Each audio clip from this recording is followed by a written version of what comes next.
What's going on, folks? It's your boy Long Beach Joe, and I am back at it, back at it, back at it again. I am back at it again, man. Listen, we got quite a bit to discuss, okay? The New York Jets free agency moves is they moving, man. Not a lot of people happy about what's been going on with the New York Jets, but we're going to have some discussion about what's been happening. Some of the people that they have signed, some of the people that they've brought in and things that have been moving and shaking surrounding the New York Jets. Salutes to everybody out there. But I tell you what, the Jets did grab some people. I know not everybody's happy about what we've seen in free agency so far. But the New York Jets have grabbed, some guys in the building, mainly Justin Fields, right, getting him into the building. There's been a guy re-signed as well, Jamin Sherwood. So there's been some things moving and shaking for the Jets, and we're going to get into it and have that discussion. Listen, I am the man of the people. I'm here for the people. Let me shamelessly promote my Facebook page. Everyone go on Facebook, search The Long Beach Joe Show. Like that page. My content's up there. Go ahead and give it a listen. Message me. I'll message you right back. Okay? Let's go ahead and go have a good discussion back and forth. And as always, people, okay, go ahead and hit me up on Twitter. I am on Twitter, okay, at The Long Beach Joe, at The Long Beach Joe on Twitter. Okay, go ahead and follow me. I'll follow you right back. Let's go back and forth and have a discussion on there as well. I'm also on YouTube. Head on over to YouTube for those of you that may not know. Okay, live on YouTube. That's where we record the show, and we have a lot of fun doing so.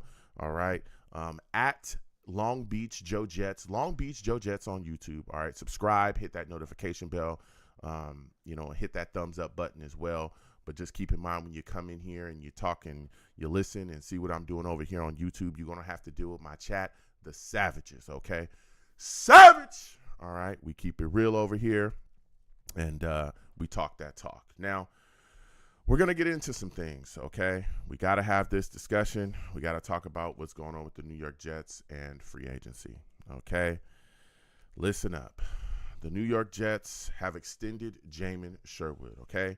Got Jamin Sherwood back into the building, which I think was a wonderful move for the New York Jets. The Jets re-signed Jamin Sherwood to a 3-year deal, $45 million, $30 million fully guaranteed, okay? Fully guaranteed, all right? I thought that's a really good deal. You look at a linebacker that the Lions were able to bring back, Barnes. He got a deal kind of around the same exact numbers, okay? I absolutely love the fact that the Jets were able to keep Sherwood. All right. I remember that there was a time here with the Jets where there was a lot of questions surrounding him. A lot of questions. All right. It was 2021. His rookie season came out. He tears his Achilles. And I remember, after coming back from that in 2022, he only had like 16 tackles. There was a lot of Jets fans that were thinking, oh, this guy's going to be a bust. He's never going to fully recover from those issues that he had from his Achilles tear. He's never really going to pan out to be anything. He's just going to be another guy that the Jets have drafted that never worked out and never turned out to be anything here with the New York Jets. Well, he continued forward, man. He continued forward, continued to do his thing, continued to put things together, continued to get better every single week, okay? Every single week. He just continued to get better. And this past season, man, he really stepped up and showed out for us, which was vital at times, okay? This past season, he had 158 tackles, 98 tackles solo, and he also had 2 sacks, okay? And he was voted the team MVP, all right? One of the things that I really loved about Sherwood, man, was how he was able to step into a role, right, when C.J. Mosley went down. Salutes to Lil Balloon. I see you in the building. C.J. Mosley went down this year, and, recently the New York Jets also released C.J. Mosley as well. We'll talk about that a little bit later. But when C.J. Mosley went down and missed a lot of time this year, there was a lot of question marks surrounding who would get into that middle linebacker position. Who's going to step up, right? We know we got Quincy Williams. He's great. He's playing outside. C.J. Mosley's out of the fold. Who's going to be the guy to step into that Mike linebacker role and handle business? Well, it was Jamin Sherwood. We saw Jamin Sherwood step into that Mike linebacker position, be able to make calls, be able to get things done in coverage, and he was running sideline to sideline. He was handling business. His versatility was tremendous for the New York Jets this season. Absolutely tremendous, okay? And that really helped. And at times, again, we didn't even notice that CJ was hurt because Sherwood was playing so well. So well. So I love that the Jets were able to bring him back. This is a guy the New York Jets drafted, homegrown stuff. Again, this reverberates to the locker room, all right? It shows that, hey, when you step up and you play well, all right, you play like a Jet, we'll make things happen and keep you, all right? This is a really good move. Now, keep in mind, caller, hold on just a second. I think this is Rusty. Rusty, is this you? Yeah, fam. Okay, hold on 1 second, and we'll get to the callers. 805-885-0467. We're gonna get to the callers. Give me 1 second, okay? Because I want to talk to the people tonight about everything that we got going on. Hold on, okay? Yeah, no worries. I'll all right. Now, thank you. Absolutely. So now, what we're talking about here, right? And you look at Sherwood being brought back again. Sherwood was a guy that was coveted. There were absolutely teams that were anticipating him hitting free agency for sure, right? Absolutely for sure. So when you look at the situation, we are able to keep him. This linebacker market, as y'all have seen, again, there's a lot of things still moving and shaking. You know, players are getting snatched up and signed up left and right. But we saw, a lot of other linebackers get snatched up and kept by their teams as well, so they didn't hit free agency. So, again, I love the fact that, the New York Jets were able to keep Sherwood. Even talking about C.J. Mosley, again, he was released today by the New York Jets. And this was a move that was expected, in my mind. It really, really was. And if you're a Jets fan, you already knew. Like, he had a pretty big cap hit. $12.8 million. I couldn't see the New York Jets bringing him back this season, paying him that much. As we know, man, when we got C.J. Mosley, Mike McCagan gave up the farm for this guy. He paid him out the wazoo, and the Jets were constantly trying to adjust that contract throughout the life of him being here because it was such an albatross at certain points here to the New York Jets, especially with us trying to build the football team. But he played, last season, these past seasons, again, there were 2 years where he had some issues, injuries, that kept him off the field. But outside of that, C.J. Mosley has been phenomenal for the New York Jets, right? We saw him making all kinds of plays left and right and was a captain here as well. Now, Mosley will be released a post-June 1 designation, which spreads the cap hit over 2 years. So his $12.8 million charge stays on the books for the New York Jets until June 1st, okay? At that point, it will drop to $8.8 million, and that's a net saving for the New York Jets of $4 million. There's also a $7.7 million cap hit next year. C.J. Mosley, has a $4.2 million guaranteed salary in 2025 based on last year's renegotiated contract. So, it gives the Jets some cap savings, and the Jets get to move on, and he gets to move on as well. Again, hats off to C.J. Mosley and salutes to him. He's a damn good linebacker for the New York Jets. But as we know, Father Time's undefeated. The Jets needed to move forward and continue to move on, and it is what it is. So I wish him nothing but the best in the future. That guy was a heck of a player, period, but damn sure a heck of a New York Jet, right? So as we continue forward and we talk about the New York Jets and free agency, right, we're going to be talking about that really quickly. Things are moving and shaking, all right? The New York Jets have made some moves, and I know a lot of Jets fans are not excited about some of the things that they've been seeing, okay? I know that there was a lot of hope for more splash signings and things, and again, I guess there's still some time, but so far it's been pretty tame, all right? Starting off with the New York Jets signing Justin Fields, all right? Listen here, baby. This was a solid move by the Jets, right? We all anticipated it. We were all hoping that it would happen, at least myself. I was hoping. Now, again, the free agency pool for quarterbacks, not the best, okay? Neither is the draft, if you want to keep it real. But we all knew what we were getting into coming into this year's free agency class when we talk about quarterbacks, right? And a lot of people were looking at Justin Fields and saying, hey, he's a very viable option, okay? I was one of those guys. Me. Very much a viable option as a bridge guy to come here and hold the fort as we continue forward in trying to find our QB to lead us for years to come, okay? As we all know, Aaron Rodgers, the Jets have moved on from him. It's official. It's been made official. He's been released. Okay. But the New York Jets signed Justin Fields to a 2-year deal, $40 million, $30 million guaranteed. Okay. Now, 2025, he'll get $5 million guaranteed, but he'll have an $8 million cap hit. In 2026, he'll have $10 million guaranteed and a $20 million, cap hit. So this move, I think, was solid, right?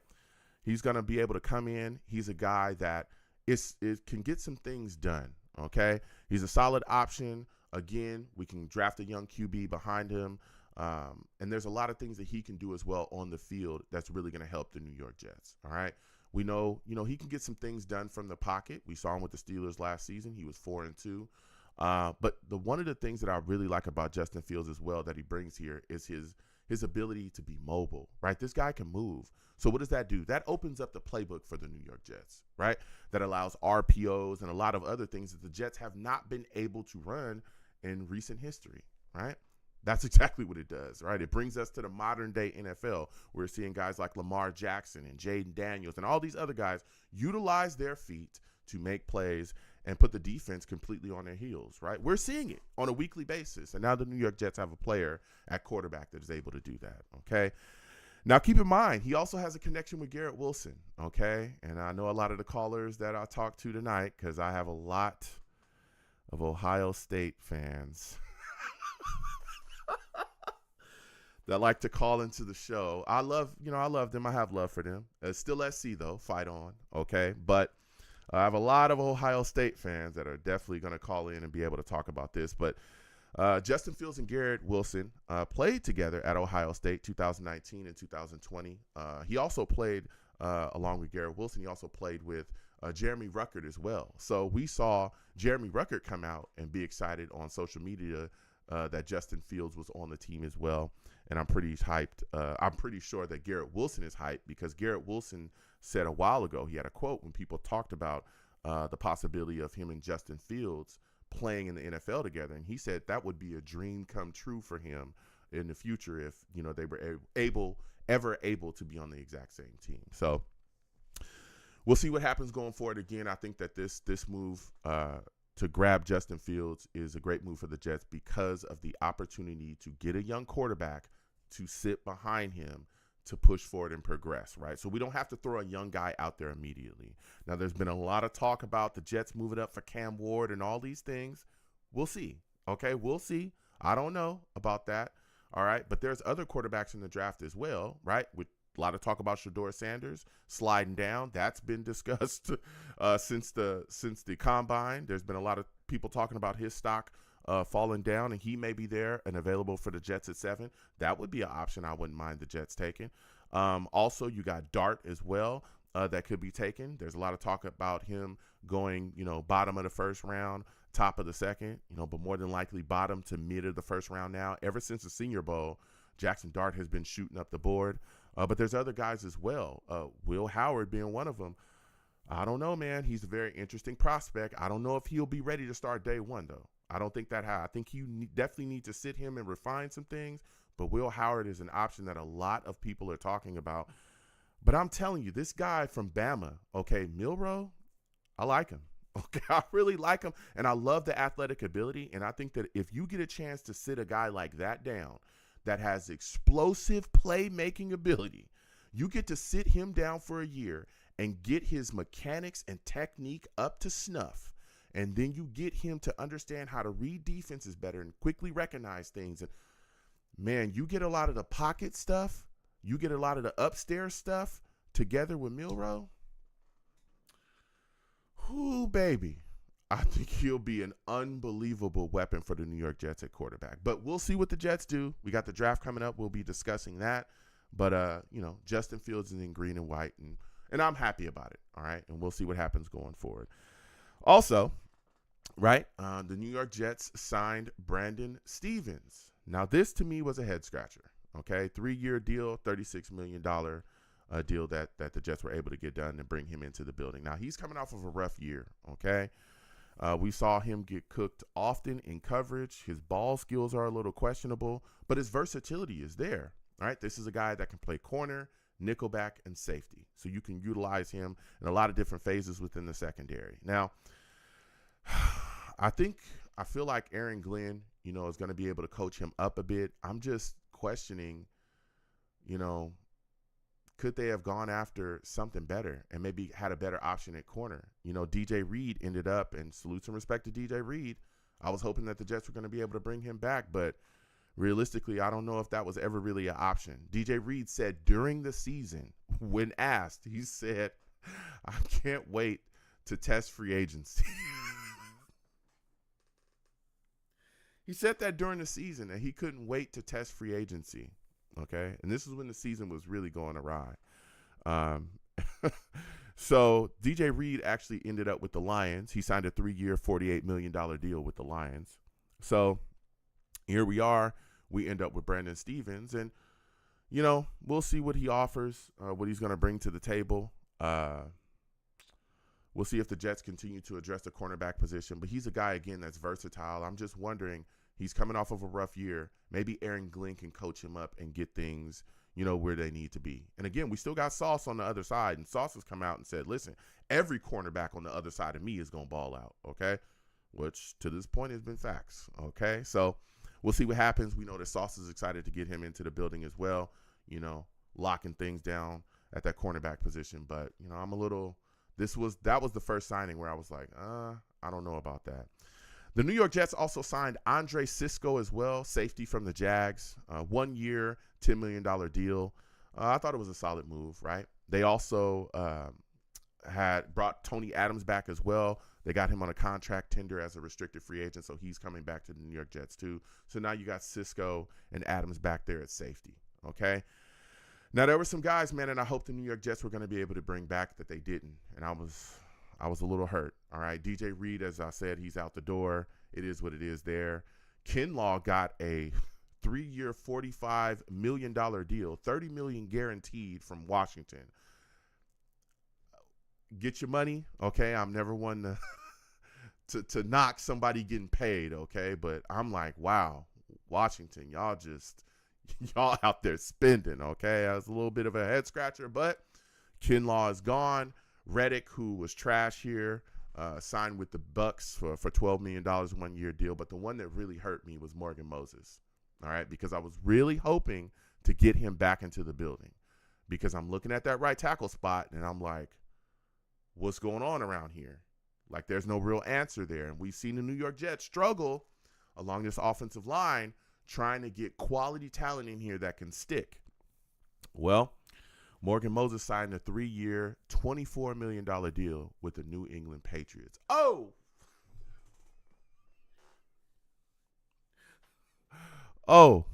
that one hit. That one hurt.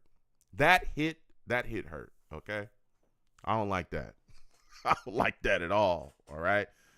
He got away, and he goes there. It's like, come on, man. And the Patriots are spending, dog. Just know that, too, all right? So the New York Jets, there's some holes that they still need to fill, but they've lost some guys as well. There's some other guys that are still out there. But the Jets, again, continue to make moves and sign some other free agents as well. They were able to get Rashad Weaver in on a 1-year deal. They also signed Chukwuma Okafor, another right tackle. He's not the answer to our right tackle position. I'm hoping the New York Jets continue to address it, but they've brought in him. Also, they brought in a former Packers center, Josh Myers, and they agreed to a 1-year deal, $3.5 million, okay? Also, Isaiah Oliver is in the building as well for the Jets. So, I don't know, man. I don't know. There's a lot of things I think the New York Jets could do. I know that there was a lot of Jets fans ramping up, excited, fired up about free agency. They thought there was going to be more splash moves, and from the Jets fans that I've talked to, they haven't been exactly wowed by a lot of the moves that the New York Jets have made so far. So we're going to get to the lines. We got callers. We're going to be talking to everybody. Salutes to all the savages in the chat. Rusty, we're going to come to you in just a second. Yeah, the New York Jets are handling business here. The New York Jets are handling business, and I'm hoping to see, them continue to address positions. You look at that right tackle position, they've got to do some more. Maybe again they get a deal done soon with Garrett Wilson, get him extended, make some other moves as well. Again, we got the draft coming up. Hopefully there's some trades that can be made there too. A lot of talk about them trading up for a quarterback. We'll see what happens there. But, you know, the Jets got to do a bit more, man. The Jets have to do a bit more here to get some things done. So, again, C.J. Mosley has been released as well, as we know. And we're going to get to these lines. Listen, everyone, please give the stream a thumbs up. Subscribe if you haven't already. Hit that notification bell so when I post content, you folks will be in the know. All right. Also, again, if you want to give to the stream, Super Chat is in the in the chat there at the top. Cash App is at the bottom of the screen. Anything you give to the platform is greatly appreciated. All right, we're coming to Rusty, man. Rusty, are you there? Rusty, Yeah, are I'm you here, there? fam. Listen, salutes, Rusty. Good to see you. Listen, for those of you that do not know, Rusty is a savage. Okay, savage. He is in the building. Rusty, salutes and respect to you. Listen, I want to start off here, man. What is your overall grade for the New York Jets free agency so far, man? A through F. How are you feeling? Can I get an N for numb? Like, can you hear me clearly? My Yes, bad, I was just cooking and stuff. So No, yeah, I can hear you clearly, man. I can hear you clearly. yeah, it's an N for numb. I mean, yeah, of course, my Ohio State Buckeyes are the best in the land, and that can't be, it's All a right. But Okay. You was talking about Jets free agency. We ain't gotta talk. Fight on. We ain't gotta get started with all that Buckeye, buck this, buck that. All right, come on. We gonna talk about Justin Fields. Yeah, yada yada yada. All right, go ahead, Rusty. It is the NY Jedi. But, but at the same token, man, like, I don't know. I've seen him play, and it is what I'm not a fan of busting Fields. Okay. Never have. Didn't want him when it happened. But I mean, if he could do it, to me, just watching him, of course we know my college and stuff. I'm not gonna break your chops that much. But yeah, like, go ahead. he was always a one-look pony type of deal, to where if he's not open, now I'm gonna run, or I'm just gonna try and force it in there, and he's done it, and relies heavily on the defense, to where, I mean, we haven't had that luxury in 2 years, well, year and a half or whatever, but clean that up, I mean, Rucker did, I mean, he's garbage. I'll admit that too. There's another Buckeye I'm throwing underneath the thing and roll him over again. But Rusty literally put the truck in drive, ran him over, stopped at the intersection, put it in reverse, and ran him back over. Damn, Rusty, dude, you going all the way. Let's go. Know, let's go. That's what I'm talking about. Let's go. It's like a Twilight Zone where you're rooting for my Buckeyes, and I'm just like, yo, dude, I'm just going to, like. Let's go. Like, what's going on here? Yeah, let's go. It's one of those types of things to where if it works out, I'm happy about it, but definitely don't want to go first-round QB. But when it comes to busting, if it works, it works. Yeah. I'm cool with it. I'm just telling you, I'm just speaking the truth from everybody who's, over that, like so excited and stuff, like pump those brakes. And I'm not throwing hate brakes in there, trust me. Yeah. I'm Super Bowls or bust. Yeah. I'm tired of playoffs. Yeah. I'm past that. Yeah. Well, here's the thing. Well, I mean, the Jets ain't been in the playoffs for I don't know how long. Well over a decade, as we know. Here's the thing, is that one of the things I think that Justin Fields can bring something to the New York Jets. I think his connection with Garrett Wilson is something to be, and Jeremy Ruckert is something to be talked about as well. But one of the things that has me like, okay, is one, he's the bridge guy, and we all know that. At this point, we know that he's the bridge guy. Got a good deal for him. Yeah, and he got him on a solid deal. It wasn't a Mike McCagnon move where we dramatically overpaid for the guy. No, we got him here on a solid deal. He's the bridge guy. We're finding a young guy, eventually to move forward with. But one of the things that gives me hope and has me like, okay, I like the signing of Justin Fields, is because we've seen in various other places that sometimes quarterbacks just don't get it right the first or second time. But that third time could be the time where they absolutely work out and really change your franchise, right? We've seen this. I want to go. Yeah, I want to go. No, I want to go. Ryan Tannehill. Ryan Tannehill is one of the guys that Ryan Tannehill was a bust. He was completely considered a bust, right? Trash. Everybody said he was trash. Left the Dolphins, moved around, went to different squad, ends up with Tennessee well into his career after being completely considered a bust league wide. And look what he was able to do with the Titans. He became their franchise quarterback for quite a bit and had real success there. Him, Vrabel, those guys, they were in the playoffs. They were making good methodically. Yeah, so him and Derrick Henry, like they were doing things there and were really making playoff pushes. And some people at certain points picked them to be Super Bowl winners, right? But they really made things happen. And again, he was a guy that a lot of people considered a bust. Went to a team, went to different teams, and eventually settled somewhere where he was a fit and made things happen. We also seen this happen with Geno Smith, right? Geno Smith didn't work out here with the New York Jets. There was a lot of drama, going on with him. Got his jaw broken. There was a lot of issues here with the New York Jets, right? Geno had it coming when he got his jaw. Whoa. Okay, listen. Hold on. Listen. Here at the Long Beach Joe Show, we do not. We do not advocate for violence. We got to be careful. This is YouTube. I hear you, Rusty, but we don't advocate that. But I remember those times. I hear you. No, but I'm with you. at the end of the day, he went to Seattle, and look what he was able to do over there. He was their franchise quarterback there, and they were pretty darn good, right? Now he's with the Raiders. Look at Sam Darnold, right? Another former New York Jet quarterback. We thought he was going to be our guy for years to come. He didn't work out here. Goes to different teams. We sent him to Carolina. He went to other teams and eventually ends up with the Vikings, right? And look what he was able to do with the Vikings last season. He lit the league up. Last year, he was on fire. He was cooking people. And the Vikings went to the playoffs. Sam did Sam things. Yeah, but you're correct. Yeah, 1,000,000%. Exactly. But I'll tell you what, you're right.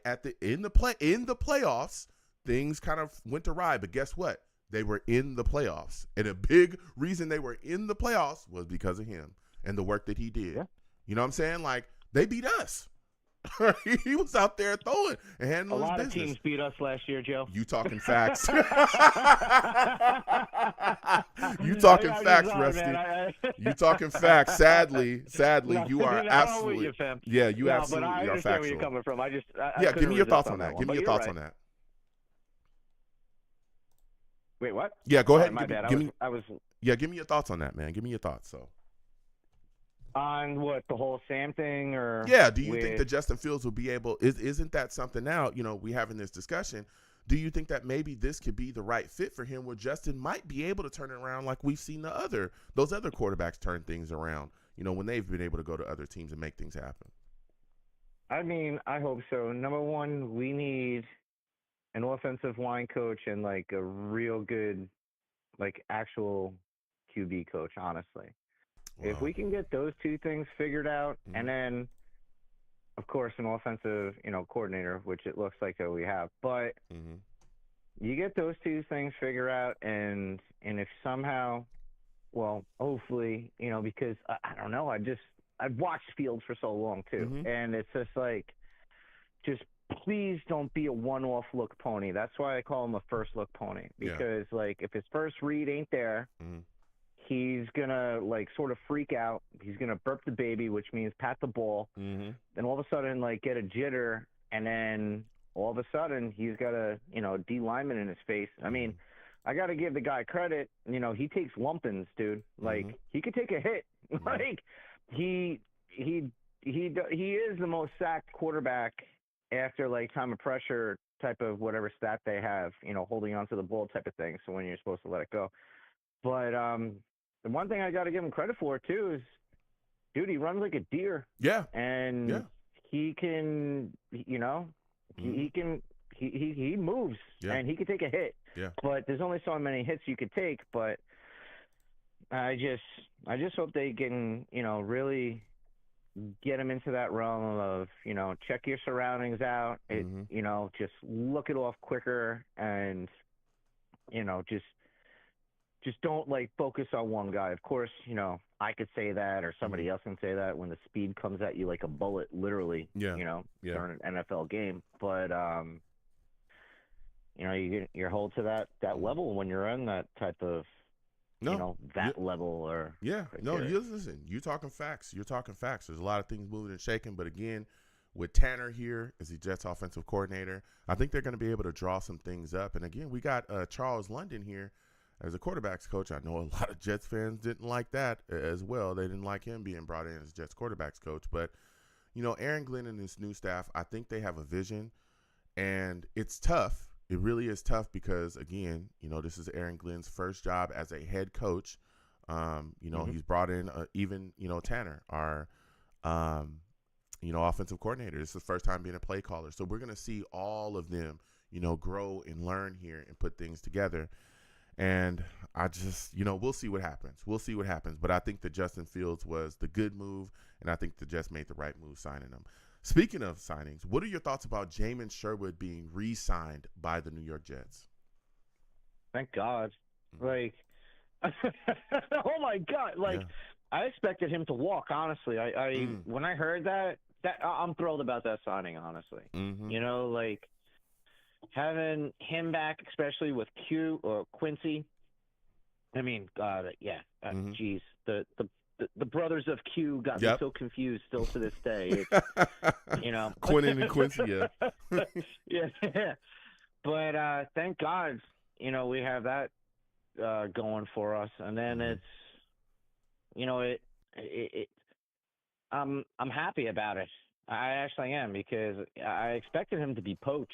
Yeah. You know what I mean? Yep. I did too. And yeah, I thought I was going to lose my mind, because I'm like, watch him go to the Giants. I was about to be furious again, like our other safety. And yeah, but I was ecstatic for that. I actually couldn't believe it. I'm like, oh my God. Yeah. And he didn't go to like the Niners or whatever, because everybody knows that Salah is over there. So yep.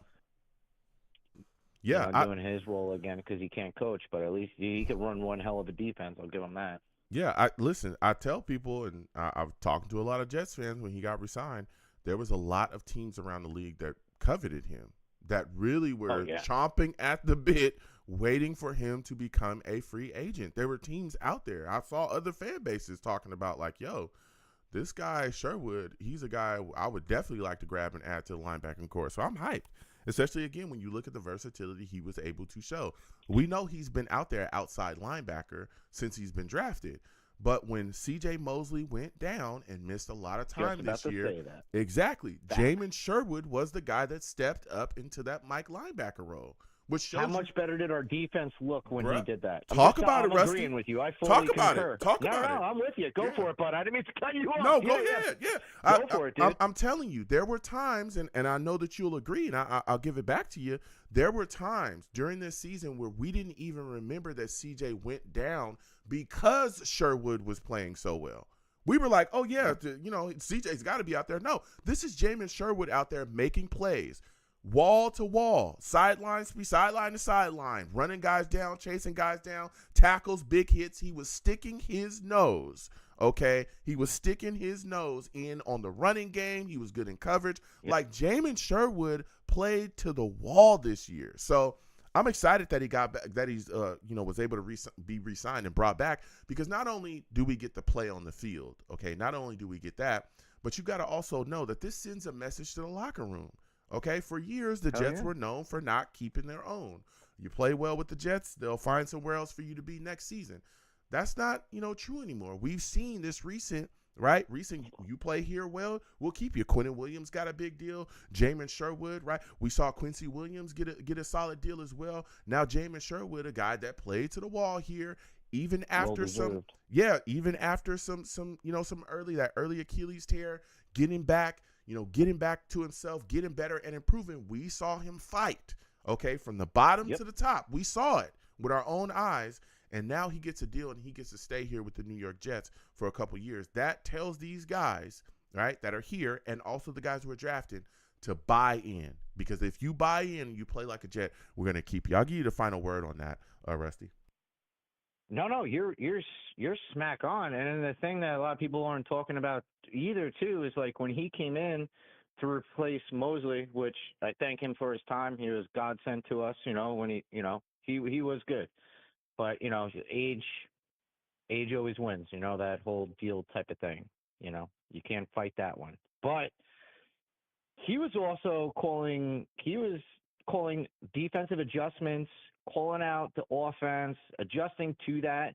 And dude, we were a lot faster. We Talk about it. and not to knock on Mosley, but we were better of a defense, even though we were god awful last year. Honestly, we were a lot better of a defense when Mosley was injured and he was in charge.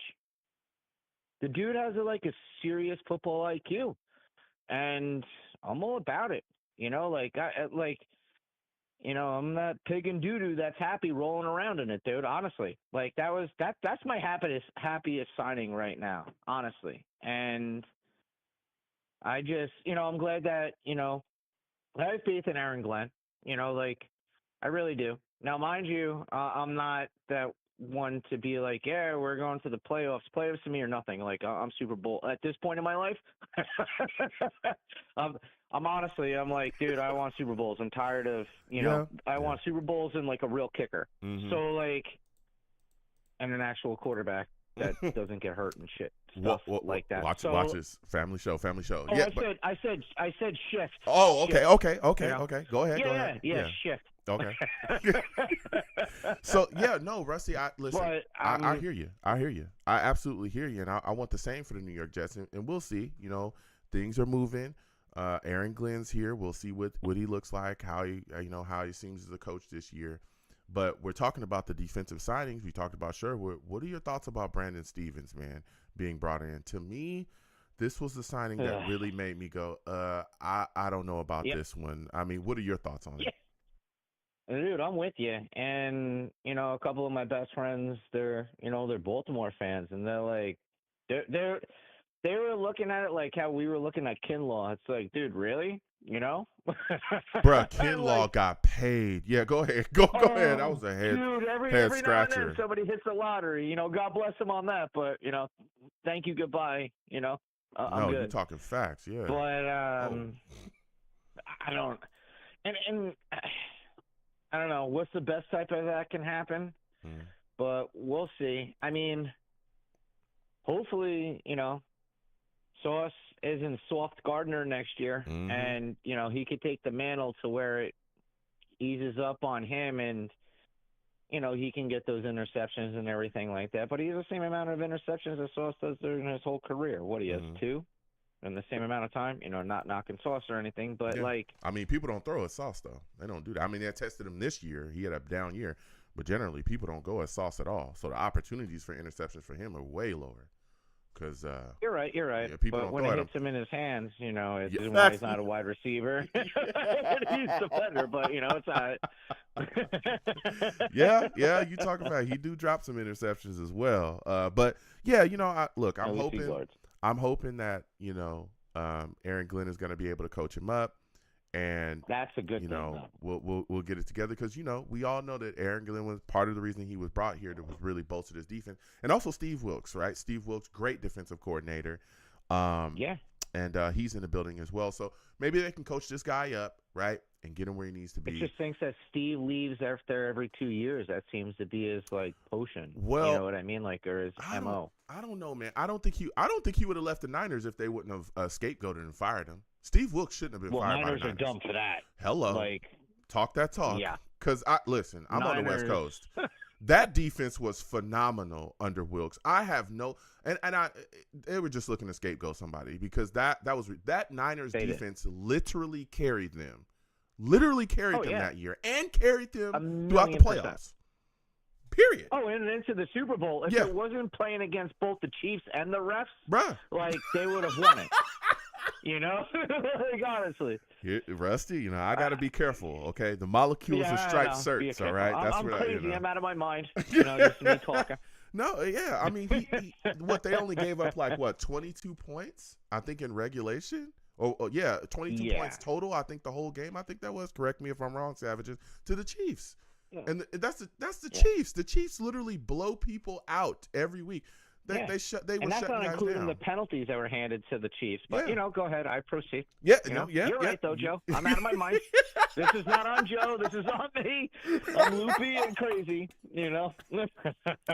Listen, but I'll tell you what, I am happy that Steve Wilks is here because, again, I think he's a really good defensive coordinator. And I don't think he'll end up leaving. I mean, unless it's for a head coaching job, which if he does the job here that he did with the Niners, I could absolutely see him being a guy that's talked about as being the next hot head coaching name, circulating around. But he's going to come here and do some really good things for the New York Jets. I'm expecting big things for this defense because not only did Wilks show me, when he was with the Niners that he could put things together, but they had injuries and he was still successful out there. They were missing guys and he was, putting guys around. He was scheming things up. He was putting guys in positions to make plays that a lot of people, just wouldn't have thought would have been, able to be done, defensively. So I like, that's what gives me some hope. Again, I'm not in love with the Brandon Stevens signing. I'm not. That was the one where I was like, okay. But, it is what it is. He's here. Another corner on that other side. GJ Reed got away. And that's what leads me to my next question for you. That burns me too. Rusty, talk to me, man, because there's some Jets that got away. We talked about DJ Reed. Excuse me. We talked about Kinlaw, which was a head scratcher. Hassan Riddick, I'm cool Morgan with that. Moses. Yeah. Go ahead. Go get your money, bud. I'm fine with that one. Yeah, Ashton Davis, he's going to the Dolphins. Give me your thoughts, man. Is there a Jets player that got away in free agency that you were hoping to see get re-signed and it didn't happen, man? What are your thoughts, man? Well, number one, for me, it's Reed. Then number two is Moses, but whatever. But number one, just to get on Reed, and if you look at his contract, the Jets could have afforded that. You know what I mean? But he also said during the regular season, as you were saying before, he's like, I'm outie 500, which I don't blame him. But at the same time, it's like, guys, just throw him, before he's about to walk out the door, be like, hey, just throw him a fadeaway, be like, yo, here's a bundle of money. I'm like, not even a crazy bundle of money. Yep. That's the insane thing. Detroit got him on the cheap. When you look on, everything else and stuff, he got paid less than, the free safeties that were going for $15 million a year. So, and, yeah, I know, that one burns me. Yeah. I can't front. Yeah. That one burns me. Yeah. Absolutely. So my final question before I let you go, Rusty, because we didn't had a discussion, man, and you had some great takes here. Is there a free agent out there, man, that you're looking at that you're saying, hey, I'm hoping the Jets grab you up? Is there a guy still out there that you covet? Actually, surprisingly, yeah, and it's probably not going to be on a lot of people's radar. Of course, I want a safety, but I want Lazy Lazard gone. I hate that lazy lizard. Mr. Brick Hands. I can't stand him, dude. Oh my God. I thought he would have been he took that title away from the other one who I hated. We do not speak his name because, he had to retire. But I hope we get Keenan Allen. Okay. He's an excellent route runner. We'll get him on a good type of deal.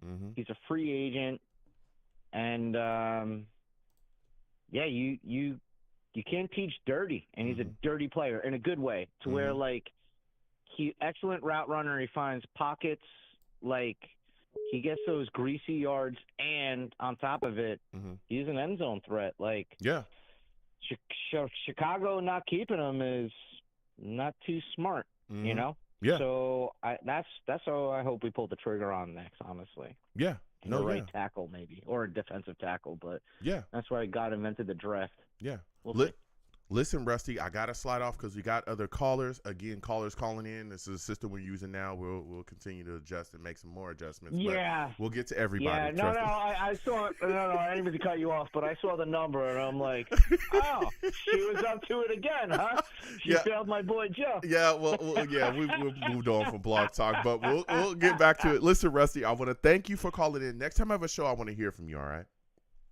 Absolutely, fam. Salute to you and salute to the fellow Savages. Let's go Jets. Let's go 3-4 14. Let's Oh. get some first-round draft picks for next year, and let's do some great things. All right. It'll happen. You have a good one, Rusty. Rusty talking that talk, man. Rusty talking that talk. Listen, we're going to keep getting to these lines. Again, if we miss you, we'll come back to you tonight. We're utilizing this. Again, we'll be moving and shaking and finding other ways to get callers into the building. The number is 805-885-0467, but we'll come to everybody, okay? Next, we're coming back to 646. 646, we're coming back to you. Hopefully, you'll be able to pick up. There's a lot of things moving and shaking with the New York Jets. Colin, is this you, Colin? Yes, Joe. Listen, What's going on? salutes, Colin. It's good to see you in the building. Colin is a savage. Salutes, Colin. Listen, man. Listen. Give me your thoughts on what you've seen from the New York Jets in free agency, Colin. We got Justin Fields, Brandon Stevens, Andre Cisco, a couple of others. What are your thoughts, man, so far? So, Joe, first let me just say, I got to give a shout out to the haters. Yeah, go ahead. We Because know Colin's a there's hater. a Go lot- ahead.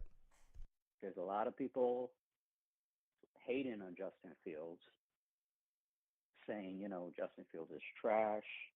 The Jets are tanking. If I recall, he won 4 out of 6 games with the Steelers, and Aaron Rodgers won 5 games for us. So, I mean, I don't know what people are expecting, but it's a new regime, new head coach, right? New general managers. We got rid of pretty much like everyone that Aaron Rodgers was familiar with or brought into the team, and it's a new team now, right? So I think people just need to embrace what these guys are trying to do, and hope right now all we can do is hope that what they're doing is going to work, right? And we're going to win games. So that said, the Justin Fields thing, when they drafted Zach Wilson, I was a Fields fan, so you're not going to hear anything negative from me on him. As far as before they started signing like the free agents and stuff like that, the one thing I was thinking was, if you're going to sign free agents, sign like impact players, right? And then draft players that doesn't have like that high value. One guy I was thinking of was like Malachi Starks, the safety. He was one of the players I was like, if you draft him at 7 and you can secure the safety spot on a rookie contract, then you can spend, the 15, 16, 17 million to get some, more value free agents. But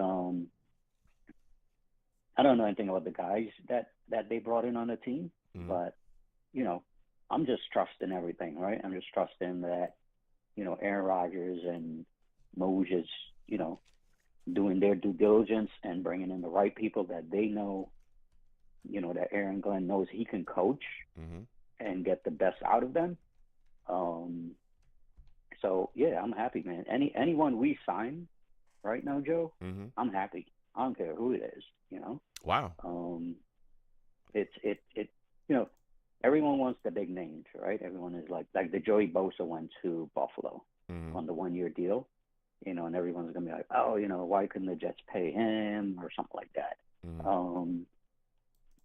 At the end of the day, whatever these guys bring in, we just got to be happy and hope that these are players that Aaron Glenn knows he can coach up and get the best out of them. Yeah. So, Here's the thing. Here's the thing, though, Colin, and I hear what you're saying. Like, right, because we don't really have a choice but to, kind of sit back and understand that Mooley is coming into the building, Aaron Glenn's coming into the building. We're waiting to see who they are as well, right? What we're seeing, what Darren Mooley's putting together, he's still got a draft coming up, but we're kind of having to wait and see what's going to happen with Aaron Glenn, what type of coach he is, how he's going to have his defense out there running and screaming. And I understand not wanting, not tripping about not getting big names, but also you want to look around and be like, okay, well, are you really addressing issues, right? Well, when you look at the New York Jets right now, okay, does Brandon Stephens really give you like a warm, fuzzy feeling at that other sided corner? Not really. Is he an upgrade over DJ? Is he an upgrade over DJ Reed? No, he's not. Right. Well, so now you got to wonder. Joe, right? Your defense takes a hit right there, right? And I'm just playing devil's advocate here. Your defense takes a hit there on the other side of the corner. There's other guys out there as well. You talked about it. I mean, the Bills, right? Yet another move. We know we're going to be dealing with Josh Allen now through 2030. They just gave him an extension on his deal. Then they go and get a pass rusher, which tells you what? That they're making that run again. They moved on from Von Miller. Went and got that boy Bosa. Like, they're adding pressure. Okay, all right, we know the Bills is bringing pressure. What do we got to do? We got to protect our quarterback. Well, what's going on with that right tackle position, dog? Because you just let Morgan Moses walk out the building. Well, here's the thing. So, what's going on? That's the big question from a lot of Jets fans. Go ahead. Yeah. Well, here's the thing. We have the 7th pick, right?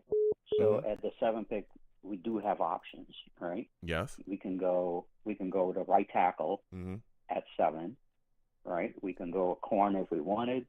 We can go safety. We can go an edge. We can go a tight end. That 7th pick is a very valuable pick for us, right? We have a ton of options to at least fill one of the major needs right now. But when I look at the corner position, right, Sauce Gardner is our number 1 corner. Yeah. Right. Yeah.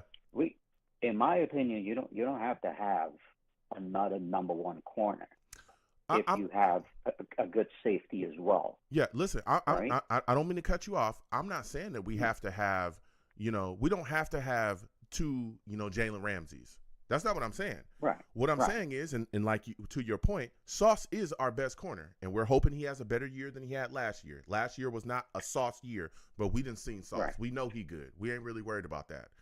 But what I'm saying is that if I was an opposing team, an opposing offense, and I look at the New York Jets, I'm saying, okay, I will not test Sauce. I won't go over there. I don't need to, but I will test Stephens. And I will, go after him and see if he'll give me, 100 yards and 2 touchdowns. I will do that because that's what teams are going to do. So I'm wondering, right? And again, I'm playing devil's advocate here. I understand the frustration of other Jets fans that are like, yo, you guys talked about competing. That's what Aaron Glenn talked about. When Quinnen Williams recently came out on social media and said, well, now I'm about to go back into another rebuild. They came out, Aaron Glenn mainly came out and said, no, we're going to compete. We're not just going to lay down. Like, that was the gist of what he said, right? When asked about that by the media. So if you guys are preaching that you're competing and that this isn't just another rebuild, that you're focused on winning and you're doing all that stuff, well, bro, where's the dividends? Because I'm sorry, and no disrespect, but Brandon Stephens, Andre Cisco, especially when we're seeing other teams like the Bills and like various other squads that are still competing, that are pushing, we're seeing them sign guys, and we're like, yo, we could use that guy. We could use that guy too. Yeah. So it's like, what's going on? And it's not that the Jets don't have the money, because they got cap space. We're not asking them to blow out the cap space. They got cap space. Well, but it's like, okay, so what's going on? Go ahead. To the corner position. I'll give you the final word. So let's go back to the corner for a second. If Aaron Glenn is going to put Sauce on whoever is the number 1 receiver, not like Salah was doing. He was like, you just play on the right side, and if Jamar Chase is on the left, so be it. But if Sauce is following like a Jamar Chase, right, then our second corner, has to worry about like a T. Higgins in this case.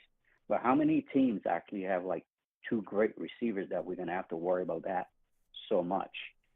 My point I'm trying to say, Joe, is like there's so many other positions to fill that we can spend the money, right? So I rather you go, and again, with Garrett Wilson, we have a number 1 receiver in Garrett Wilson. So, we don't have to get Ted McMillan on the 7th pick, right?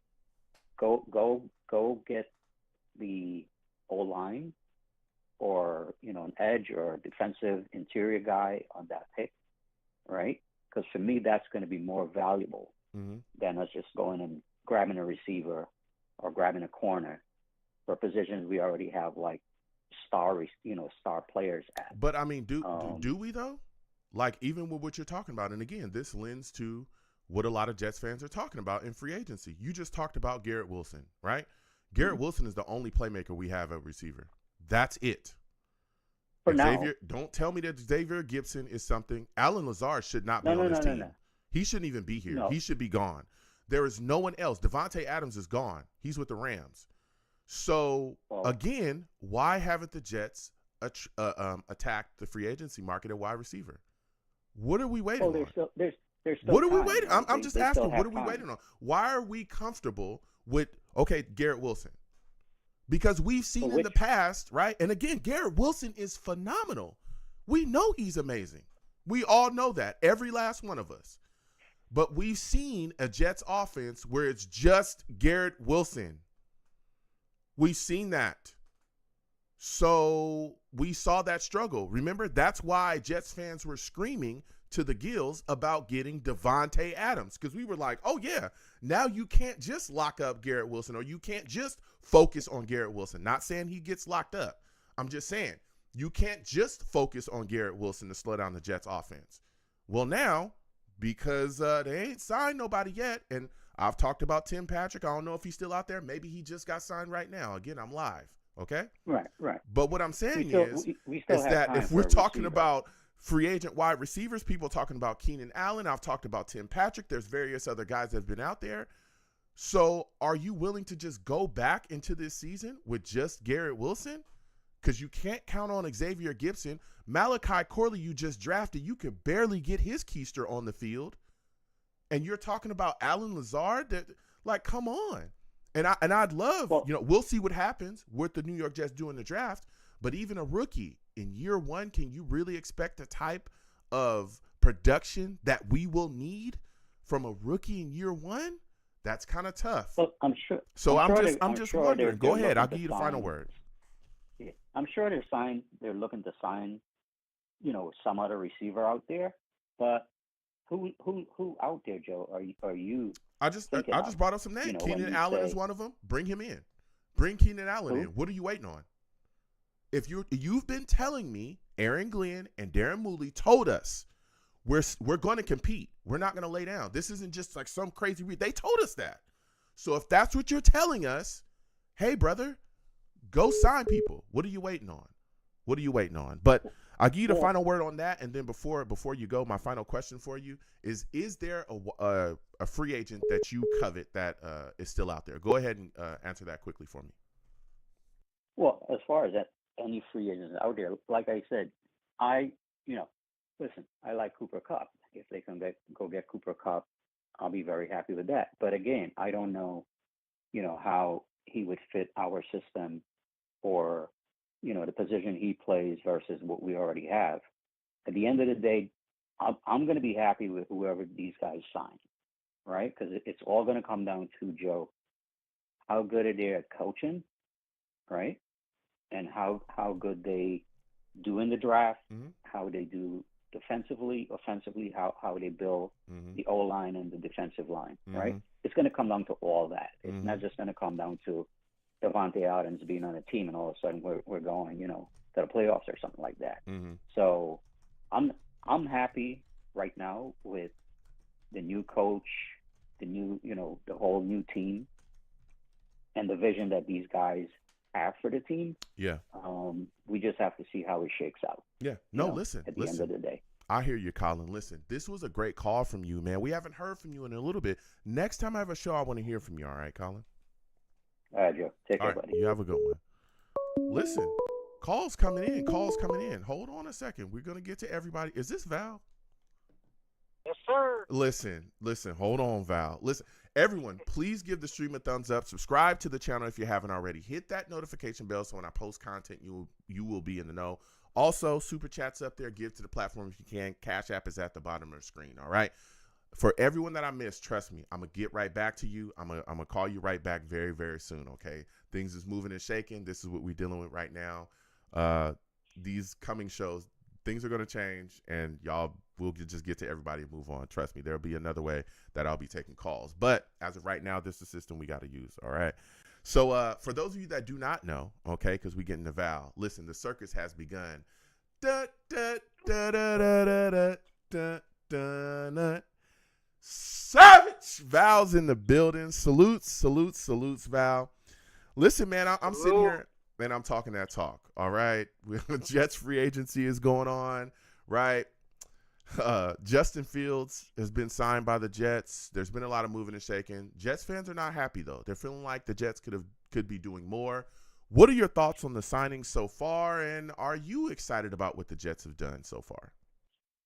Okay, so about Justin Fields, I am so happy. I said it in the comment section. I was thinking that he was actually using us for leverage at a little moment. I can't even lie. Like, I definitely had. Oh, matter of fact, salute to all the Savages. Salute, Joe. I thought Dan, I thought the GM fired you too, man. I'm just like, everybody's been getting released and fired. I'm like, where's Joe at? But I understand. Yeah, that much content and stuff. But, yeah, it's a lot of things. Look, I've been moving and shaking. Listen, I apologize, y'all. I had a lot of Jets fans screaming at me. You're not the only one that was like, Joe, what's going on? Where you going? Look, I apologize, but we back moving and shaking. I'm here. We talking. If you could come a little bit closer to your phone, Val. I don't know if you on a headset or something. You sound a little far away. But yeah, listen. I want to thank y'all. Okay, we're gonna keep the shows moving, keep everything going. Content is gonna keep coming. But yeah, Val. So you were saying about free agency. What's going on in your mind, man? Okay. Do you hear me clearly? Oh, that's perfect. Yeah, absolutely perfect. Go ahead. Oh, okay. Gotcha. Perfect. All right. So about free agency, I definitely feel like, I was talking about Justin Fields. I was thinking that for a second, like, I didn't want to put all my trust in, like Justin Fields was going to actually come here because I didn't know if we had, like, free agency ability to actually get a quarterback and stuff, like one of the top quarterbacks that was a hot name and stuff. But I'm not saying he's a hot quarterback, but he definitely has a name. He definitely has a cult following and stuff. So I'm glad that we actually got that secured. And about these other signings, yeah, there is some questionable. And about the cornerback, Brandon Smith or something. Brandon Stevens. There we go, Brandon Stevens. So I'm hearing that the Ravens fans were so happy to get rid of him and stuff. Yep. But he has a lot of experience. Mm-hmm. He does have a lot of experience, and he's actually fast. I can't even lie. He's actually fast. He could cover a little. Hopefully, Aaron Glenn could try to shift him into the right direction. But what he does have is experience. So yeah, he did have a down year this past season, and just hopefully he could turn it around. And about the offensive tackle, it's more like depth pieces that I'm seeing right now that they're really truly moving on to. But I don't really feel like they're going too big or anything like that. Yeah. So I would say that's the case. Yeah, I mean, I'm right there with you. Right, there's some depth guy, especially the Packers, the former Packers, center that they signed, Josh Myers, and like you said as well, Okafor, the right tackle that they were able to bring in. Those just seem like depth guys at this point. Seem just like depth guys. But that's kind of where I understand the frustration of some Jets fans because they're saying, hey, what's going on, bruh? Like, y'all told us that we're going to be competing, right? When Quinnen Williams came out and was, upset on social media saying that this was going to be another rebuild, y'all poo-pooed that, right? But the way that y'all moving, okay, and we know that y'all had over like $50 million in cash as far as the cap space. With the way y'all moving, it's looking like a rebuild because you ain't bringing nobody in that's really moving the needle, especially when there was a lot of talk about the Jets making splash free agency signings and grabbing guys. But we're seeing other teams spend. We're seeing Washington. I mean, they gave Kinlaw $30 million, but we're seeing them spend. We're seeing the Patriots spend. We're seeing various other teams spending a lot of money over bruh. Like and that's another thing, right? We're seeing the division around us. Like, get geared up. The Bills, they're not done in the water. Yeah, they're not drowning. The Bills said, hey, we going to keep Josh Allen to 2030. Get ready for that, y'all. Okay, so now we keeping our franchise quarterback for even longer. We're going to be competing even longer. And we going to go get Bosa. We retooling up there because we know that the road to the Super Bowl in the AFC goes through Kansas City. They know we got to chase that boy up there in Kansas City. Y'all know who we talking about, okay? That man's not human, all right? So they know they're gearing up pass rush. They're gearing up all these things, and it seems like the Jets are just paddling around. You were seeing the Patriots get better. They got Vrabel. They went and signed a bunch of guys as well. They're going to come back with the vengeance soon. It's like, what's going on here? What are y'all waiting for? And so that's where I understand why some Jets fans are feeling like, bruh, this is ridiculous, man. I mean, what are your thoughts, Val, on that? I mean, listen, man, I definitely see the frustration from a lot of fans and stuff. I also see some fans that do understand what's going on. Like, they're really just trying to entertain this season and then go for their guy in 2026, you know, in terms of the quarterback position. But we want to, you know, I want to compete. I definitely want to compete. And, you know, Aaron Glenn, he was talking, you know, that talk that, you know, he was going to actually, that's what I said, if you're going to talk that talk, you know, you're going to have to walk that walk too. And I love Aaron Glenn, and I love how he, you know, he conducts his speeches and everything. But, yeah, you're going to be, you know, on the totem pole as well too. But I'm going to trust in the regime, see what they're going to do. Yeah. But I'm not going to panic or anything because I do like some of the signings. I'm not going to say I completely feel like it's trash or anything. I see the depths that they're getting. We got a center, we got a right tackle, but I truly believe, Joe, they're gonna actually trade back from that 7th pick. That's where I was going next. Go ahead. Yeah, they might trade back from that 7th pick because if Shedeur in our favor gets to 7 and somebody really wants a quarterback, then they would possibly trade with us, and we probably go back to the teams and try to get more pieces, you know, and build through the draft and stuff. Because we're actually trying to hide from that from the money with the Aaron Rodgers situation. But still, you could go out and pay. But I can't lie, Joe. They've been really like throwing money at like players that doesn't even deserve the money. Yeah. Like when you talk about Javon Kinlaw. I'm like, what? Javon Kinlaw. I'm like, what? Yeah. And that guy, the one that kept getting penalties after penalties and jumping outside. I'm like, are you serious? Like, did they watch film on this guy? But that completely. Yeah. But I am happy that we got Sherwood. Sherwood was somebody that I was skeptical about that we might not get him back, and I'm happy that we did get him back, and that is a plus and stuff. So I'm happy about that. But other than that, I do feel like you know, they definitely retain some players and stuff. But I know I'm jumping everywhere, but I hope that we do. Yeah, I do hope that we. Okay, go ahead, Joe. Yo, listen, I hear you. My thing is though, just going back to your point about the draft. I mean, even like you said, you spoke facts about free agency as well. This free agency has been a little wild for me as well. Just watching that in the past, teams didn't throw around money like this. These last couple free agencies, it was not like this. Now it's like, bro, it's almost to the point if you alive and you got a pulse, it's like you gonna get paid in this year's free agency. Because there's some guys that have gotten bags. And again, I'm not a hater, bro. I want everybody to get money.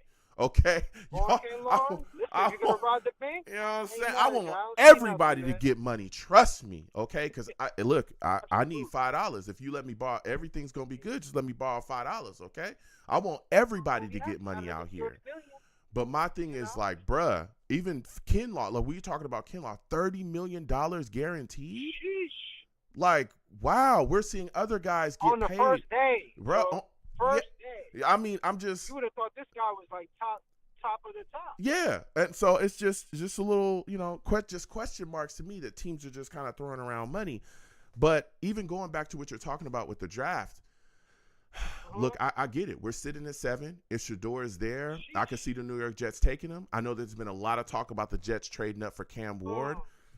This isn't the best quarterback class either. Me personally at this point, and again, we'll continue doing shows, you know, throughout this month going into free agency. We do shows year round here.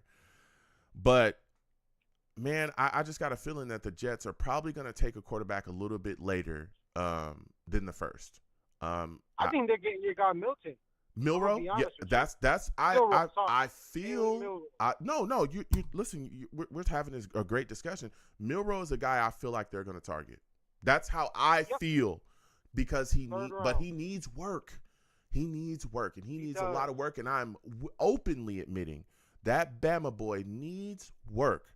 But with Justin Fields here, you sit him down for a year or maybe 2, and you retool those mechanics.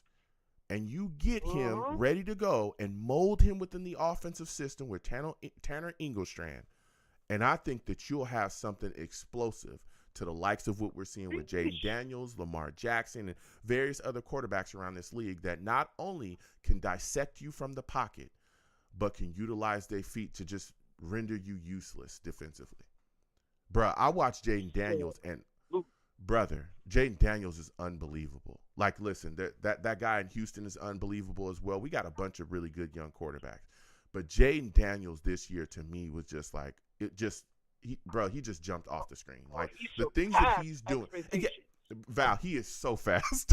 It's insane. Like, he is so fast, bruh. He hit that edge. He angled. You're not going to catch him, bro. You're not going to catch him. And that kind of stuff, right, is where the modern day NFL is going, because it's almost like you can't defend that. You can't defend it. You cannot defend it. Remember when we watched, and I'll give it right back to you in a second. Remember when we watched the Steelers and Lamar Jackson in the play made them look like they weren't even division rivals. The way that he was running around and the way that they made Watt look like a clueless man out there. We know he's a good player. He was just lost in the sauce. They completely dismantled the Steelers' defense, utilizing Lamar Jackson in his runs, and then that opened the door for Derrick Henry to completely destroy them. But the fear that Lamar Jackson put into that defense, utilizing his legs on the QB keepers and the RPOs and all that stuff, bruh, it blew their entire defensive game plan apart, whatever it was, completely blew it apart. And then it got to the point where they were so scared of Lamar Jackson, they just said they were just giving runs up to Derrick Henry, and he was just destroying people. It's just, I don't know, man. I just feel like that's what the Jets are going to do. I know people want Cam Ward, but I'll tell you this, and I'll give it right back to you after this. Absolutely. If the Jets trade up for Cam Ward, if Aaron Glenn and Mooley do that and trade up for Cam Ward, he better be Jayden Daniels. He better be the guy that you're ready to start, because let me tell you something. If you blow out your draft, the Panthers traded up for Bryce Young recently. I think the package was like 2,000. They gave up two first-round picks, two first-round picks, 2 second-round picks, and DJ Moore. I think that was the – correct me if I'm wrong, Savages, but that was like the gist of the package. They gave up a lot. If you gave up a lot. If you give up that much with this current roster of the New York Jets, if you give it up your first and your seconds for this year, next year's draft, and you give up a player, and he don't turn out to be that guy that can carry the weight, because, again, when you give up those draft picks, you also give up the talent that you could have acquired with those draft picks. So he's got to be good. He's got to be good, because he's got to overcome maybe a lack of talent in certain spots. If you give up that capital and he don't pan, your ass is going to get fired in about 2 years. About 2-3 years, you're going to get fired too. Just like Joe Douglas got fired, just like you're going to get fired, because it's going to hurt really, really bad. So it puts even more pressure on them to succeed if they trade up and give up that capital, because you've already moved on from Aaron Rodgers, who I will be taking off the screen because he is now no longer officially a Jet, right? And this is the path that you've chosen. You brought in Justin Fields. So give me your thoughts on that, and give me your thoughts on a free agent that you covet that's still out there you want to see the Jets sign. Let's go, man. You touched on a lot of great points as well, too. And just, I mean, if everybody just watched the playoffs, you've seen a lot of quarterbacks that extend their plays with their legs as well, too. You had the Houston game, you seen him. He was extending against the Chargers. You seen him extending. He wasn't passing well, but he could extend the plays with his legs and everything. So if you are a dual threat quarterback, that's the thing right now, and that's why I wanted to get away from the typical pocket passer and just really get to that dual threat quarterback because we really need to start running the ball more, and we really need. And I expect that this year for us to go back to 2009, running the ball, ground and pound, Yeah. and not doing too much with Justin Fields. And I feel like that's the plan. Mm-hmm. And say if week 7 or week 8 we're tired of Justin Fields, if he's doing bad and stuff, hopefully not. Hopefully he taps into his untapped talent and stuff that he doesn't have at the moment and everything. Mm-hmm. But he definitely did his thing in the Steelers, but they had a deal with Russ and stuff, so Mm-hmm. they sat him out. But now he's with the Jets and stuff. But if they could really, tap into Justin Fields and do their thing, I feel like, he could definitely, go over. But going back to what I was saying, like, I feel like we're going to be running the ball. And just like how you broke down about Lamar Jackson, how he was running with the ball against the Steelers, I just feel like that's what we need. We needed a dual threat quarterback. We need to revamp this offense, get it more modern, and possibly, run some of what Detroit Lions was running, but probably different in a different way that we're going to have our own identity and stuff. So I definitely can't wait to see that. And, Justin Fields with Garrett Wilson, that's going to be reunited. So Mm-hmm. we just need another wide receiver, and that's another thing. And get into the free agency, I definitely want to see, as you said Kenny, from the Chicago Bears. I forgot his name. Y'all, you talk about Keenan Allen? Keenan Allen, yeah. Keenan Allen. Mm-hmm. Sorry, not Kenny, but yeah, Keenan Allen, and then also Tyler Lockett. We could definitely try to go and get that, just a veteran piece, and then try to get a wide receiver in the draft as well too.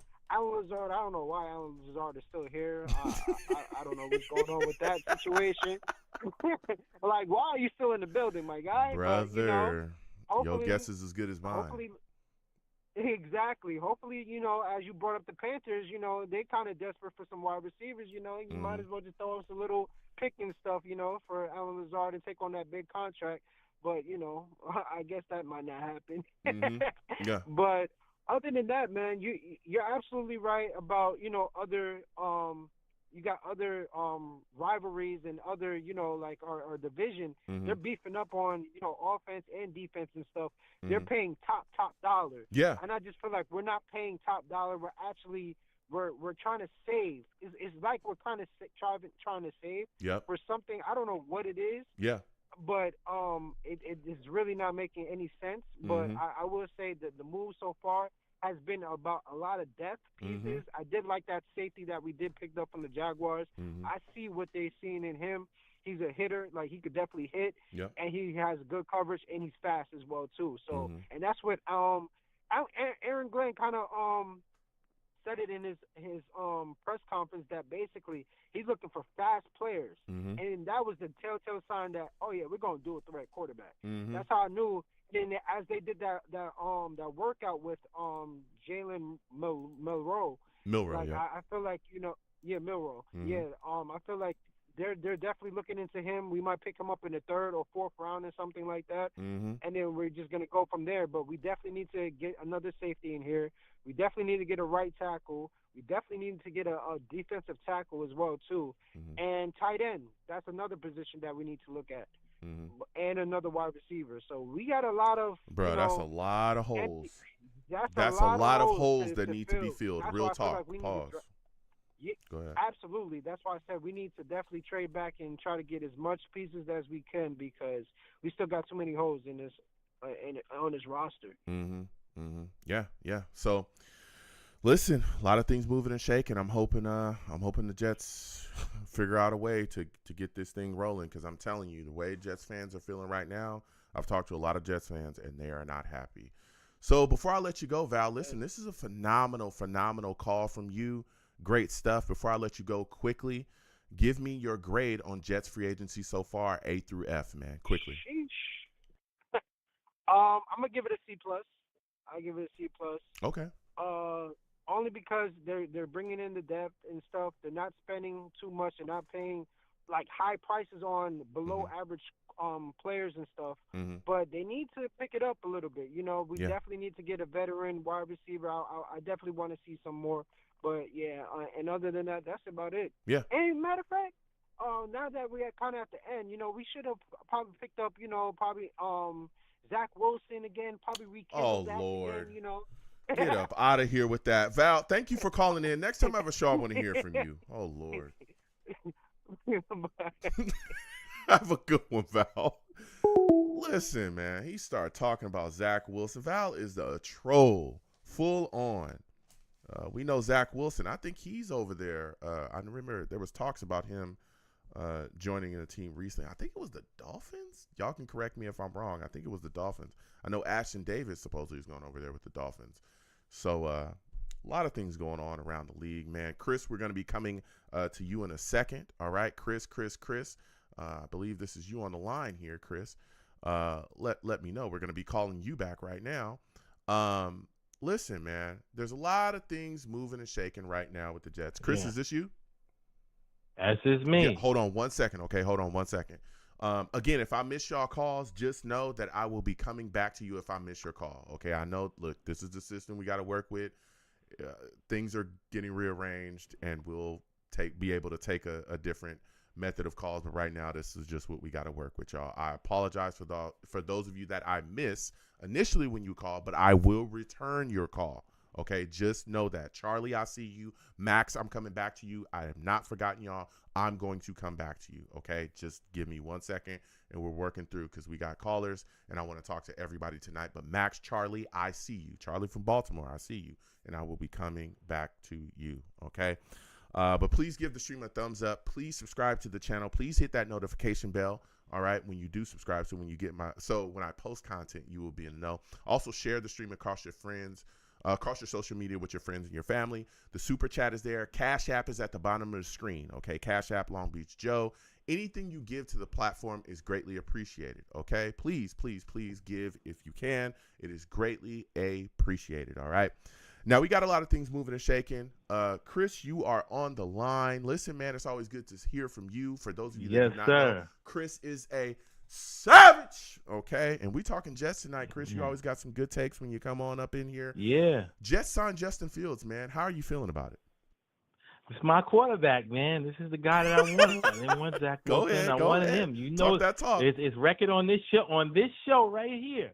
On this show right here. His record, I was beaming. I was screaming. Yep. For Justin Fields. Mm-hmm. I didn't want Zach Wilson, guys. I didn't care about the pro day he did in the combine, the pro day and all that stuff. Didn't give a crap about it. I wanted Justin Fields. Yep. You know, this is the guy I wanted. Oh, yeah. And this is the guy I wanted. Yeah. And for those of you that don't remember, I know, called me out as well. I was a big Justin Fields fan too. I actually wanted him drafted as a New York Jet as well. Y'all can go back and check it out. I'm not running from my take. Yes, I supported Zach Wilson when he was drafted. I was excited and happy. But as everyone knows, I was a big supporter of Justin Fields, and I thought that he was the guy that the Jets should have taken. That's a fact. I'm not running from my take. I'm not gonna run for it. That's what I said. So no, it is what you're not.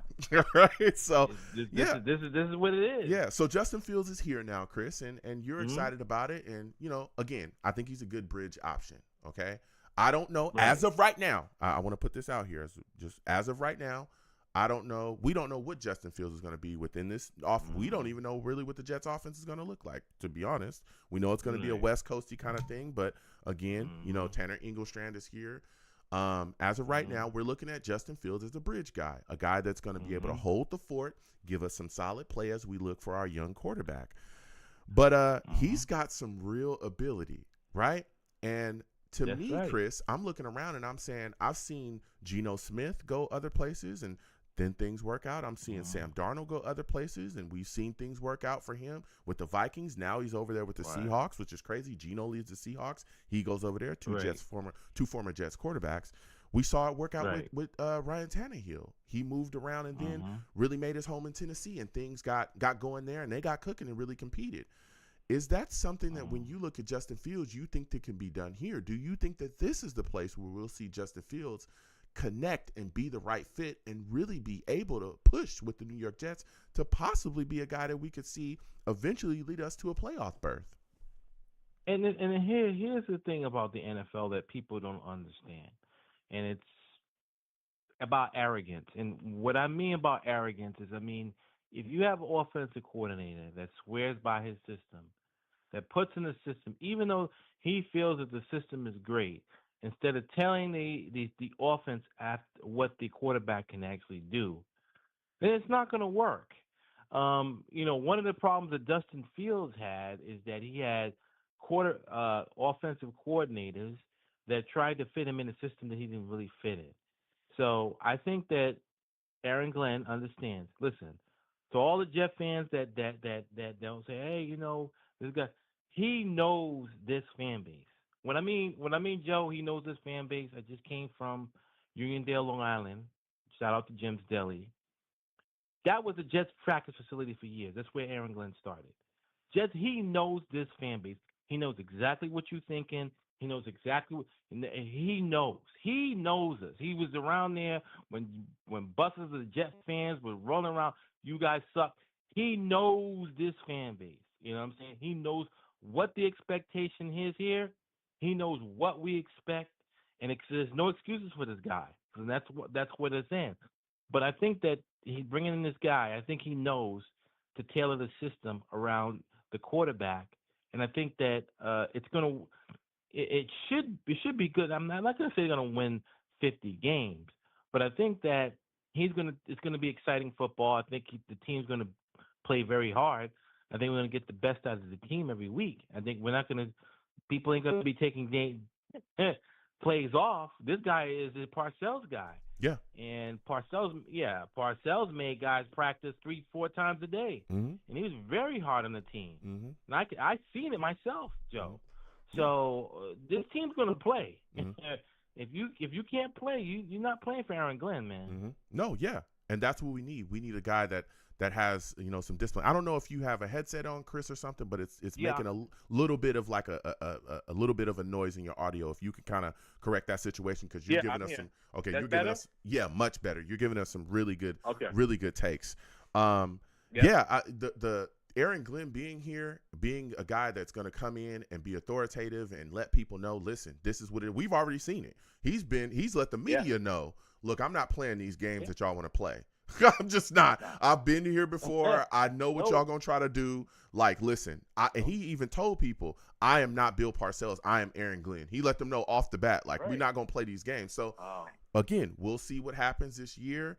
I'm hoping that disciplinarian kind of style is absolutely going to be the thing that's going to continue to drive this team and cut down on the penalties and all the shenanigans and stuff that was going on under Saleh. And I'm not bashing Saleh because I thought that he was a solid coach here with the New York Jets. We had some success under him. But we needed a fresh breath of air, and I think that Aaron Glenn can be that guy. But even going back to what we're seeing now, because there's a lot of Jets fans questioning, with Justin Fields in the building, they're looking around and going, okay, well, he's the bridge guy. Does that mean that the New York Jets will trade up for a quarterback? And that's what I want to ask. You right now, with Justin Fields on the roster, do you think that quiets the option of the New York Jets trading up for a guy like Cam Ward? Because there's a lot of Jets fans that covet him, and there's been a lot of rumors that that's what the Jets are going to do. Do you think that still happens with Justin Fields here on this roster? I don't think that inhibits us from trading up for Cam Ward, because I think it's a very possibility. But I think the most possibility of us trading down and getting Jalen Milroe. Okay. I think Jalen. To me, and I go on potential with these NFL drafts because I've seen guys. If Deshaun Watson, I just go on people and every Jet fan listen to this. If you look at Deshaun Watson and Trevor Lawrence's career in college, you were like, man, these guys are short shots, man. These guys are automatic. If these guys aren't succeeding in the NFL, man, it's very hard to be in the NFL. You got to go on traits. And the guy that I see has the best traits is Jalen Milroe. Regardless of the thing, I think if he sat for 2 years and learned under somebody, I think he's the best quarterback in this draft. And I no disrespect to Cam Ward. I think Cam Ward is a great player. He reminds me a lot of Jeff Blake, and he reminds me he's going to be a great quarterback in this league. Mm-hmm. But I think that if you're talking about franchise, Mm-hmm. I think you're looking at Jalen Monroe. I think he has the traits to be something like a Michael Vick, Mm-hmm. Lamar Jackson, Mm-hmm. something like that. Mm-hmm. Yeah, and I mean this quarterback draft it's not that deep. And again, I think the world of Cam Ward. I think he's phenomenal. I think Shedeur is really good too. But the price. The price that you have to pay to move up for him again. I wouldn't pay that price. Yeah, and it's heightened even more, Chris, because of the class. It's so weak. So it's like if you want a quarterback, you got to pay, dog. Ain't many of them around. Okay, supply and demand. All right, ain't much supply, so the demand is through the roof. All right, so it's like I love Cam, but it's like, do you really want to pay the price to go up and get him? And again, there's questions about all the quarterbacks in this class. There's some analysts that don't think there's a guy that could start day one here if you really want to make sure that they succeed. A lot of analysts feel like all of them should at least sit for you. Yeah, I believe that. I don't there's believe been questions. Nobody should step in. I don't believe any of these guys that are being drafted should be able to step in and be the day one quarterback. Mm-hmm. That I will say. Yeah. I mean, if you look at, I thought Trevor Lawrence was going to be the next Peyton Manning. Baby. He was a can't miss. Yeah. And he's struggling in the NFL. That tells you something. Even Deshaun Watson. Mm-hmm. I looked at those two quarterbacks. I was like, man, these guys are just surefire first ballot Hall of Famers. Mm-hmm. But it all depends on the team you land in and the system you land in. Mm-hmm. Because I didn't think those guys could miss. I'm just going to be honest. Mm-hmm. I didn't think those guys were can't misses, and they're not Hall of Fame. They're not bad quarterbacks, but they're not Hall of Fame. I thought in their college career they were going to be Hall of Fame quarterbacks. So, okay. Yeah, it's a lot of things going on, man. We'll see. Now, my final question for you, Chris. Jamin Sherwood, man, Jets re-signed him. How do you feel about that? I think Jalen Sherwood is a great player. I think he has a lot of talent. Jamin Sherwood. I apologize. Mispronounced. Jamin Sherwood. I like Quincy Williams. I like Quincy Williams a little bit better. Okay, yeah. And if you gave me the option to tweet too, I would think it, because I'm a still believer in despite what everyone's saying on this call, I still believe in C.J. Mosley. I think he's going to come back next year and have a great year. The Jets just released C.J. Mosley. Huh? The Jets just released C.J. Mosley today. Oh, well, I didn't hear that. Yeah, he ain't coming back. They just released him. Yep. Well, shout out to C.J. Mosley. Mm-hmm. I still believe in him. Mm-hmm. But I guess but if it came down to keeping C.J. to keeping one of these guys and then keeping Jamin Sherwood, I would have kept. I'm talking about for next year. I'm talking about for the playoffs. Mm-hmm. I'm keeping. You know what I'm saying? Listen. Keeping the win. I'm keeping Quincy Williams. I mean, he deserves a contract too. Mm-hmm. He's a great player. Mm-hmm. I mean, I like this guy, mm-hmm. but Quincy Williams is just on another level, man. No, listen, I'm Chris. Just gonna be honest. Listen, Chris, you're speaking absolute facts, man, and you're giving us some great takes. Yeah, listen, C.J. Mosley, that $12.8 million cap charge and all the things that was going on with his contract, it was an expected release. It sucks again because C.J. has been such a great player here for the New York Jets. It was 2 games, 2 years. I remember people saying that, Joe. 2 games, 2 years at one point. But when he got back on that field, that boy's a dog. I'm talking about a dog, a really good linebacker for the New York Jets. But the Jets had to move on. We all knew that contract that Mike McCagnon gave him was insane. Yeah. And the Jets were trying to work through that for years, to figure things out. And the time has come. And so now the Jets have moved on from him. But talking about Jamin Sherwood and him being re-signed, listen, he's a guy that showed versatility. So now we're not, going to fall in our keister at inside linebacker because Jamin showed us last season he can fill that role. He can go right in there and play middle linebacker, and it's still all good to go. And we got Quincy Williams, as you spoke about as well. Great player at that other side of outside linebacker. Now we're going to see what the Jets do at that other linebacker position. But the Jets will be all right. In the past, we were terrified to lose C.J. Mosley because if we did, there was really no one that was going to fill that role. There was no other inside linebacker. You know, when he missed time, the Jets defense would struggle. Well, this past season, he missed some time. Jamin Sherwood stepped in, and we almost forgot that, that Mosley was hurt because Jamin was playing so well. So, yeah, I'm excited about him being re-signed as well. This has been a great, great call from you, Chris. Before I let you go quickly, give me a player that's still out there in free agency that you are looking for the New York Jets to sign quickly, man. It's been a great call from you. And everybody's going to hate me on this, and everybody thinks I'm going to be crazy on this. I want, on the opposite side of Garrett Wilson, Stephon Diggs. I want to give it okay. I want a guy like that. I want a guy that's fiery. I want a guy that's motivating his team. Mm-hmm. I would love to see Stephon Diggs on this team. I think he had an injury. He's not usually injured. Mm-hmm. But if we have a guy like that on the other side of Garrett Wilson, mm-hmm. a dog, a guy who's going to demand the guy who wants the ball, the guy who wants the ball in good mm-hmm. situations, and we're going to get open. Mm-hmm. Hey, man, Buffalo will be shaking in their boots if they see Stephon Diggs coming back. Baby. I don't care who they got. Yeah. They would be shaking in their boots if they saw Stephon Diggs in a Jets uniform. Yeah.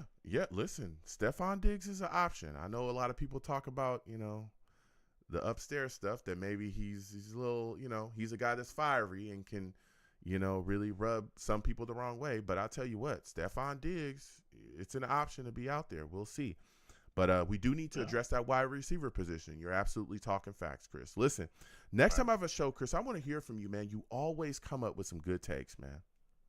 All right. Thanks, Joe. All right. You have a good one.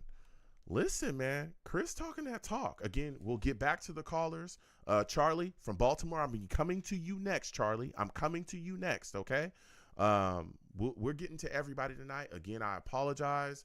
This is a system which you have to use. I'll be working on some things and change some things up, and there'll be another way that you folks will be able to get on the lines. But right now, this is what we have to do. I'll be calling you back if I miss you. So just, be ready for that call. But, yeah, listen, the New York Jets have to address. There's some holes here with this football team. Right tackle still needs to be addressed. I'm going to continue to say it. I don't think he's been signed yet. Correct me if I'm wrong, Savages. I am live right now. Everything's moving fast in free agency. If Za'Darius Smith is still out there, for the love of goodness, he needs to be a New York Jet. If he's still out there. This is a guy that knows Aaron Glenn's system, that can bring pressure off the edge. I love Will McDonald. I was live when he got drafted. Most of y'all didn't, okay? I told you from the jump. I like the drafting of Will McDonald. He turned into a beast this past season. 10.5 sacks, led the Jets in sacks. Cool. Jermaine Johnson, we know he's phenomenal, but he's coming off of that torn Achilles this season. How much you can expect from him, we really don't know at this point. We got to see how he heals up and comes back. I would like to see another edge added to the New York Jets defense. And I think that guy could be Za'Darius Smith if he's still available. Okay? From what I know, I'm live. He's still available at this point. Maybe he's not. Okay? But if he is still out there, I want to see him become a New York Jet. This is a guy that can get around the edge, that can still put pressure on the quarterback. I think he had 9 sacks last season. Aaron Glenn was utilizing him all over the place in the defense. Like, I want that to be reignited here with the New York Jets. I want to see that. Aaron Glenn loves Za'Darius Smith. Okay? So that's my thing. Again, Tim Patrick as well, if he's still available. Get that big body receiver in here. Okay? We need to adjust the wide receiver position. It can't just be Garrett Wilson. We've seen that. We've seen that before. And even though Garrett Wilson is phenomenal, we all know we needed more. Okay? 805-885-0467. I'm talking that talk tonight. All right. We're trying to get Charlie from Baltimore on the line. We'll see if we'll be able to get him back on the line here. Lot of things moving and shaking. A lot of things moving and shaking around the New York Jets and free agency. Charlie, is this you? Yes, it is. Joe, how you doing? Listen, salutes and respect to you again, Charlie. I see you, and I love talking to you about the New York Jets here. Our system, I get right back to you, and I want to talk to you about the Jets if you have some time here. Listen, man. Sure. No problem, Long Beach Joe. You want to call me back? Yeah. No. Stay on the line right here. I'll keep you right here. Okay. Listen. I got a cool story for you. Yeah, go ahead, man. Go ahead. I got a cool story for you. But then I want to get into more specifics on the Jets. Go ahead, man. I'll start off by saying I love the Justin Fields pick. Talk about it. I do. Mm-hmm. I do. But I'll get into that in a second. But I want to tell you a cool story that may make you laugh. And I'll get to it quick. about a couple of years ago, I had a major religious conversion. So I became very, very religious, very Catholic, right? From having all the sacraments, but really getting close to the faith. It is a very complicated story as to how I got there, but you couldn't pay me any amount of money to go back to what I was prior. So long story short, one of my cousins who worked for one of the dioceses in New Jersey said, "Hey, I got a spiritual director for you." So I thought I was called to be, I think I'm called to be a deacon, a Catholic deacon, holy orders. Deacons, as you know, are priests, but they're not really, they're not full-time priests. I mean, they take holy orders. So I met my spiritual director, and I was working with him for a couple of years. And this guy, I asked him one day, I said, "Father, I never asked you, what kind of sports teams do you root for?" He is a diehard, crazy Jet fan. That's wonderful. That is wonderful right there. But I'm going to say this, Joe. Go ahead. He is probably the only Vatican-trained exorcist in all of northern New Jersey. So he is, and I can tell you from knowing everything he works on, the devil's absolutely real. There's no question. And no question in my mind, and I say this, a really good podcast listens to The Exorcist Files. My father, and we're not getting into the whole thing here, but The Exorcist Files by Father Carlos Martin's, the reenactments that they do are absolutely spot on real. I mean, from according to this priest. But that being said, we talked about the curse, right? The curse of the Jets. He came to my father-in-law's wake recently, and just to pay his respects, but he talked to my son about Jets the whole time. He talked about the curse of the Jets, and he doesn't really believe in it. He doesn't believe in it, and he thinks that anyway, if anything could ever be done, it would have to show itself in some way, and the owner would have to request anything to be done, like deliverance prayers. But he's a diehard Jets fan, and every time the Jets lose, he always gets upset, Yeah. But yeah, that was a great story, man. That was a great story. I tell you what, a lot of people though are looking at Jets free agency and they're saying, okay, well, what's going on here, right? Some of the guys that we've brought into the building, Justin Fields is here. I know you said you liked the signing. What are your thoughts? I love the signing, Joe. Tell me why, man. There's a lot of people that are kind of so-so on it. We know he's got a connection with Garrett Wilson and Jeremy Ruckert. Give me your thoughts, man, quickly. I love it for a number of reasons. I think I like the upside of the kid. I think I like the fact that if you put yourself in the GM shoes, I feel it's a very smart decision because it buys them time. They may not want a guy who was one of the top quarterbacks. And as you know, I always felt this. If you pick a top quarterback and you get it wrong, that's your job. Ooh, baby. And the season and the team is set back, Joe, as you know, 3 to 5 years. Yeah. So I actually met Zach Wilson recently when I was at a trade show in Tampa Bay. He's a great kid, and I told him I wish him all the best. But in my opinion, Justin Fields gives you chemistry with Jeremy Ruckert, with Garrett Wilson, and I think it's going to get Garrett Wilson excited. Garrett Wilson will probably sign an extension, which is a smart thing to do because he's the best receiver. I think you and I discussed it since Keyshawn we've had. Yeah. And we cannot let him go. Nope. I mean, people are going to offer a lot. The king's ransom for this boy. And I'm going to tell you, I think he gives a lot of upside. He brings excitement, and you got to take a chance that you could get a resurgence from this kid like you did with some of the other quarterbacks. You know what I'm saying, Joe? What do you think? No, listen. I'm right there with you, Charlie. I'm right there with you. I look at Justin Fields and I say, like you said as well, here's a guy that's a bridge guy. I think the New York Jets will still address the quarterback position, right? I think we're still looking for our young guy. But I've seen Geno Smith, Sam Darnold, Ryan Tannehill, and various other guys go other places after not working out, right, necessarily at the first spots, or even some of these guys at their second spots. Hell, Sam didn't work out at the second spot. We sent him from the Jets. He didn't, we failed him, but he didn't work out here. We sent him to Carolina. He was all right in Carolina, but they moved on from him too as well. He bounced around a little bit, went to the Vikings, and lit the league up. Last year, the Vikings were in the playoffs, and he was a big reason why they were in the play. He lit us up too. So He did. I look around did. and I'm saying, like, Geno Smith, Yeah. same way. Remember Geno Smith? Everybody thought he was trash when he left here. He went to Seattle and became their franchise guy. You know, I'm gonna and say this he to you, led Joe. that for a minute. So I think I think he can work out here, but we'll see. And again, one of the things, and I'll give it right back to you, Charlie, and let you get the final word on this topic.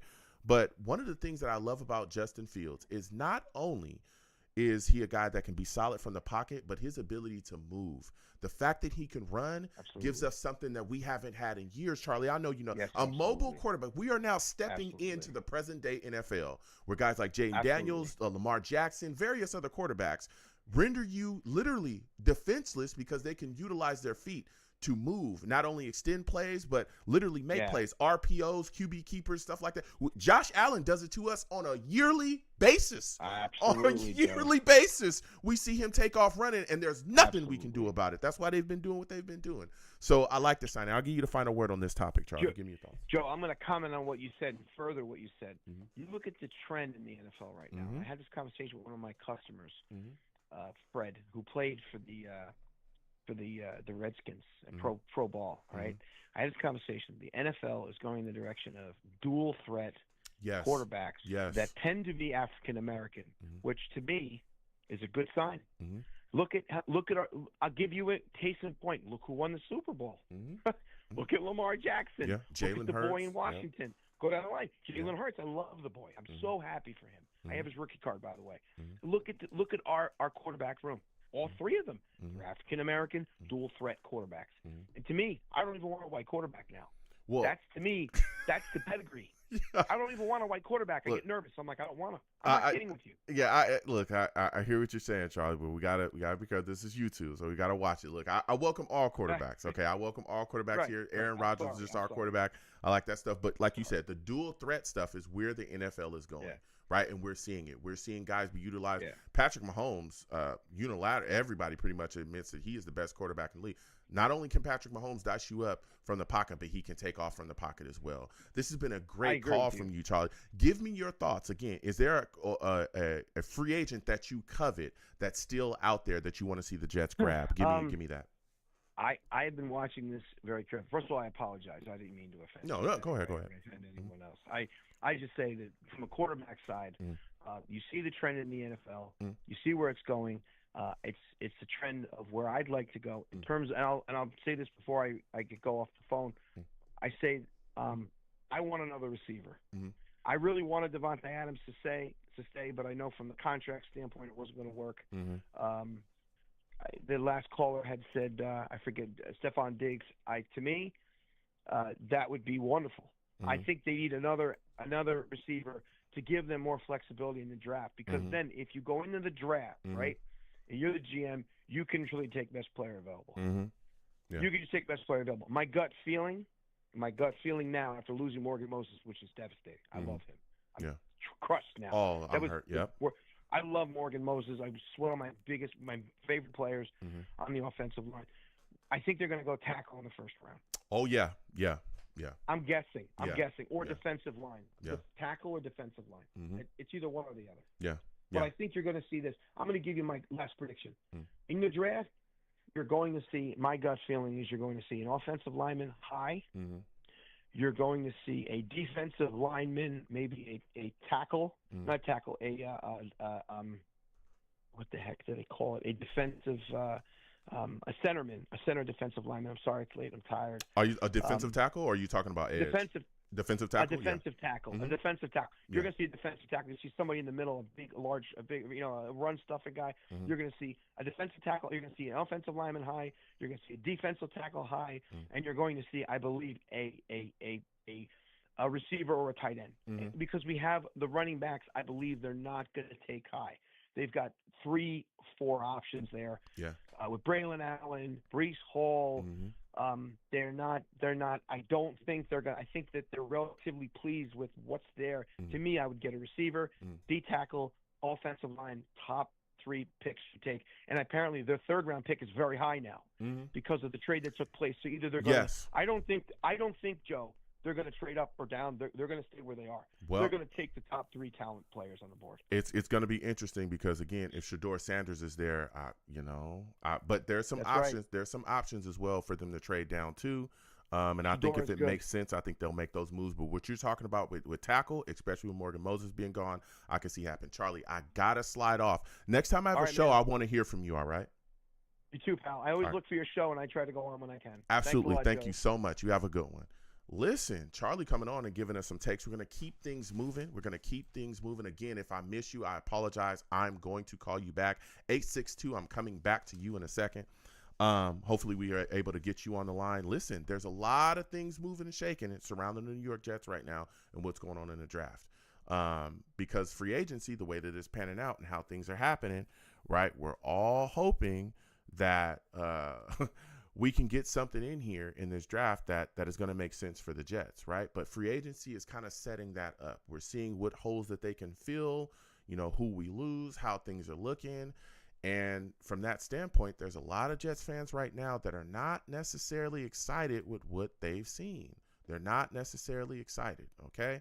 And I can understand that because I'm hoping, that they figure out some way to get that right tackle position situation situated, okay? Because when you look at it, man, it's a lot of question marks there. We lose Morgan Moses. Of course, they got Okafor back into the building or in the building. But, I mean, what's going on here? What is going on here? Max, was that Max? Oh, we just lost Max. Max called. Let me see. We just had Max on the line here. They got Okafor into the building here. But it's like, hey, man, Max, are you on the line here? Yes, I'm on the line here. Max salutes. Again, Max, I apologize. I'm getting back to everybody. Again, this is the system we're using right now. We're going to move to another system. It's going to be smoother, okay? But this is just what we got to deal with for right now. I apologize for y'all. Again, everyone watching the stream, please give the stream a thumbs up, subscribe, hit that notification bell. So when I post content, you'll be in the know. Cash App is at the bottom of the screen. Super Chat is at the top of the screen. Anything you give is greatly appreciated. Listen, Max, we've been talking quite a bit tonight, man, about the New York Jets and everything that's going on. Justin Fields is a New York Jet, man. How are you feeling about this situation? So originally, I was like on keeping Aaron Rodgers, because he was the best quarterback. And then when I did research when we got Fields, I was doing research on him, and I feel like he's a good quarterback for a system. I mean, he was a good quarterback on the Bears. He just had a moron of an offensive coordinator, Luke Getsy. He tried to make him a pocket passer quarterback. He was a dual threat quarterback. And then when he was on the Steelers, he had a 4-2 record. He was benched for Russell Wilson. He just had moronic offensive coordinators who was trying to fit him into their systems instead of designing a system around Fields. Hopefully, if we want to be successful, Justin Fields, I feel like we need to run like a Ravens-style offense, how they do Lamar.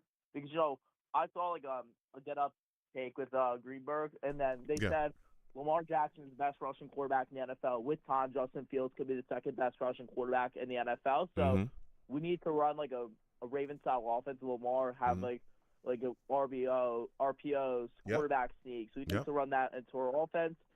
Or we can run like a Jalen Hurts style offense with like parts of the Jalen Hurts style offense, like where on fourth down you go for like the tush push and stuff. So I feel like I don't know if it would work though, tush push, because it's a trend in the NFL. Like other teams have tried to do the tush push, but Jalen Hurts and like squat 600 pounds. But I feel like it could be a creative idea to use the field on fourth down. The tush push, Yeah. No. Listen, I think the option. The ability to run that Justin Fields has and how he can transform the Jets offense utilizing his feet is absolutely there. But even speaking to your point, Max, I'm looking at the Jets offensive line right now and I'm like, well, if we're going to run, we've got to shore up some positions up front, mainly right tackle. Morgan Moses slides out the door and signs with the Patriots. It's a gigantic hole there at right tackle. We've already had issues of things shuffling. And as of so far as of right now, the Jets haven't really addressed that position. What are your thoughts about that? Is there a right tackle out there that you're looking at that you're thinking the Jets could bring in, or are you looking for them to address that in the draft? What do you think they do? Because if we go into the season with this big hole at right tackle, running the ball it's not going to be effective. We've seen this before.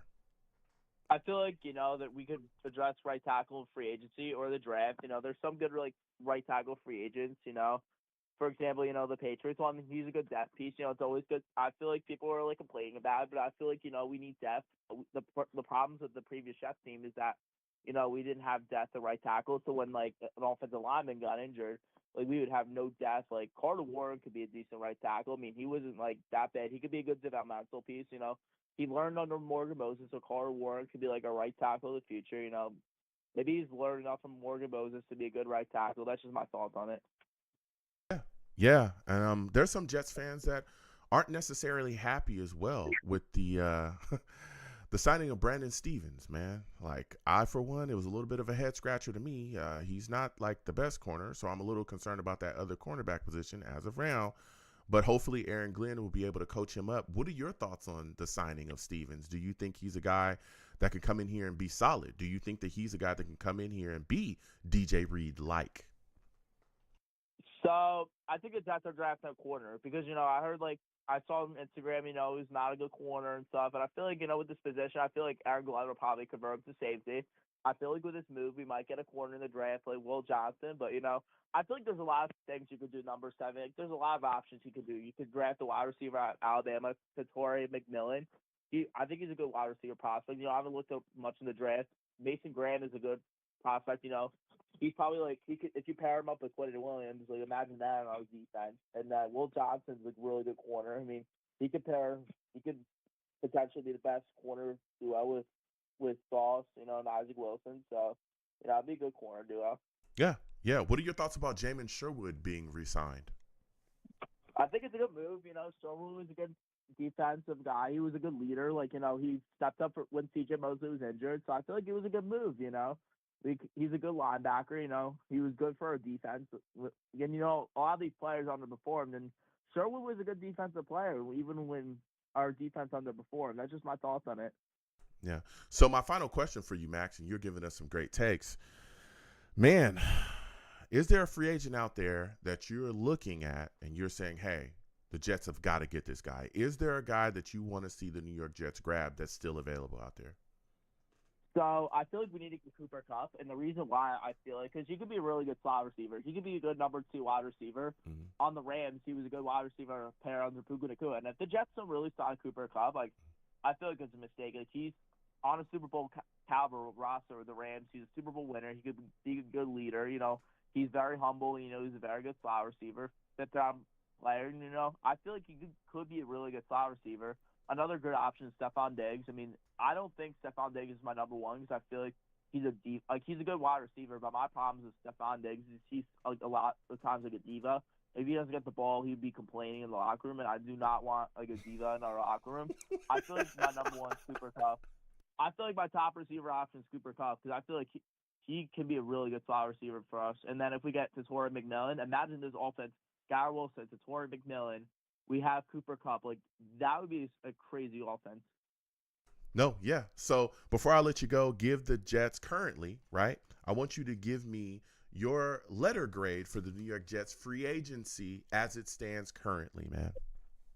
So the move so far, so I think Justin Fields is an A. You know, I feel like, you know, if he works out, good. We have a quarterback in the future. If he doesn't work out, you know, we could draft quarterback. We're set up to draft quarterback in the next year or two. Mm-hmm. And then I feel like the free agency signings, I'd say the offensive lineman signing for the Patriots, I'd say C. You know, we need depth, you know, in the Brandon Stephens one. I'll give it a D because, you know, I feel like, you know, I don't think he was a good corner, and you're replacing Reed with lower corner, but that's for right now. But if we draft a corner, maybe it'd be like a stay. So that's my thoughts on it. Yeah. Listen, Max, this was a phenomenal call from you. Next time I have a show, I want to hear from you, all right? Okay. Absolutely. Listen, Max coming on and giving us some takes, man. Absolutely giving us some takes. Nico, we're coming back to you, Nico. Listen, man, a lot of things moving and shaking. Nico, are you there? Are you there, Nico? So, listen, man, there's a lot of things going on with the New York Jets. A lot of things moving and shaking, okay, right now. But they're addressing some things. I just want to see more. I'm not going to lie to you. I'm really not. The Justin Fields signing, I thought we started off really hot. I was like, okay, look, to me, Justin Fields was the right guy. He was the guy that, you know, the Jets should absolutely take. Like the move, like what he brings to the table. Please. You know, like what he's, you know, what he can get done here. I think the Jets, you know, definitely need this move. I like what he has and what he can bring here as far as, utilizing his feet and the things he can do within the offense and all this stuff, right? I really, really like all that about Justin Fields. But then after Justin Fields, I've been like, I don't know, dog. All right, Brandon Stevens, I don't know about that, dog. I don't know about that. Okay, I don't know about that. And I'm watching these other teams snatch people up left and right, right? The Bills making moves, all right? They're getting strong. The Patriots are making moves, baby. The Patriots are making moves, okay? They got Vrabel over there now. They're bringing guys in. Like, our division's getting stronger. You got Washington making moves. There's various other teams spinning. And it's like, we got cap space, dog. And we got, if we can be put in a situation, we could compete here. I'm wondering what's going on. Nico, is this you? Yes, sir. Nico, salutes. Hold on one second. I'm just wondering, like, I'm looking at the Jets and I'm saying, hey, what is, come on, let's address more. I want to see this wide receiver position addressed. Allen Lazard, why is he still here? I don't know. Okay. I need more than just Garrett Wilson, because we've seen that. And it was Garrett Wilson is a dog, but it's like we need other dogs too. Okay. But we'll keep getting to these lines. Nico is on the line. I could not wait to talk to Nico. Salutes, Nico. Thank you for being patient. I'm coming back to everybody. As you know, this is the system. I'm moving around, but we're gonna change things. We're gonna get it to where y'all, we'll have a lobby where y'all can get on in there. But Nico is on the line now. We're talking that talk, Nico. It's always good to talk to you. For those of you that do not know, Nico is a savage. Okay, he is a savage. Okay, just know that.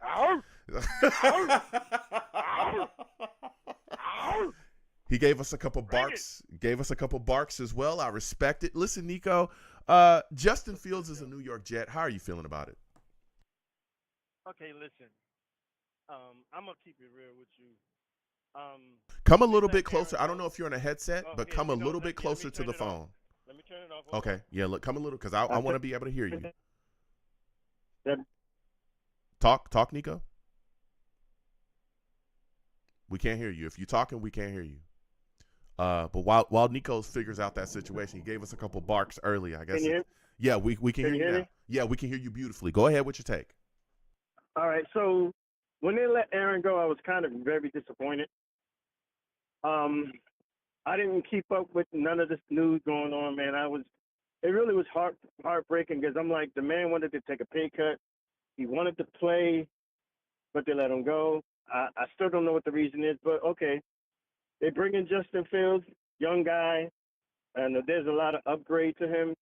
But then I'm starting to think, like, why didn't they just keep Rodgers and let him learn even more, from Rodgers that 1 year? I think his pocket presence might need a little help, might need a little work. His running ability, no doubt, we know that it's good. I've seen it, it's good. But his pocket presence, his pocket passing, I think could be worked on a little bit more. Facts. And who not to learn from than one of the greats, right? Yeah. Who not to learn from? I hear you. There's a lot of Jets fans that wanted to keep Aaron Rodgers. A lot of them, me included. I would have loved to have seen another year of Aaron Rodgers, but this is the road that Aaron Glenn and Mooley clearly wanted to go, and they made it known from the jump that they were gonna figure things out, and this is what they've come up with. And now we're moving forward with Justin Fields, and now Fields is here.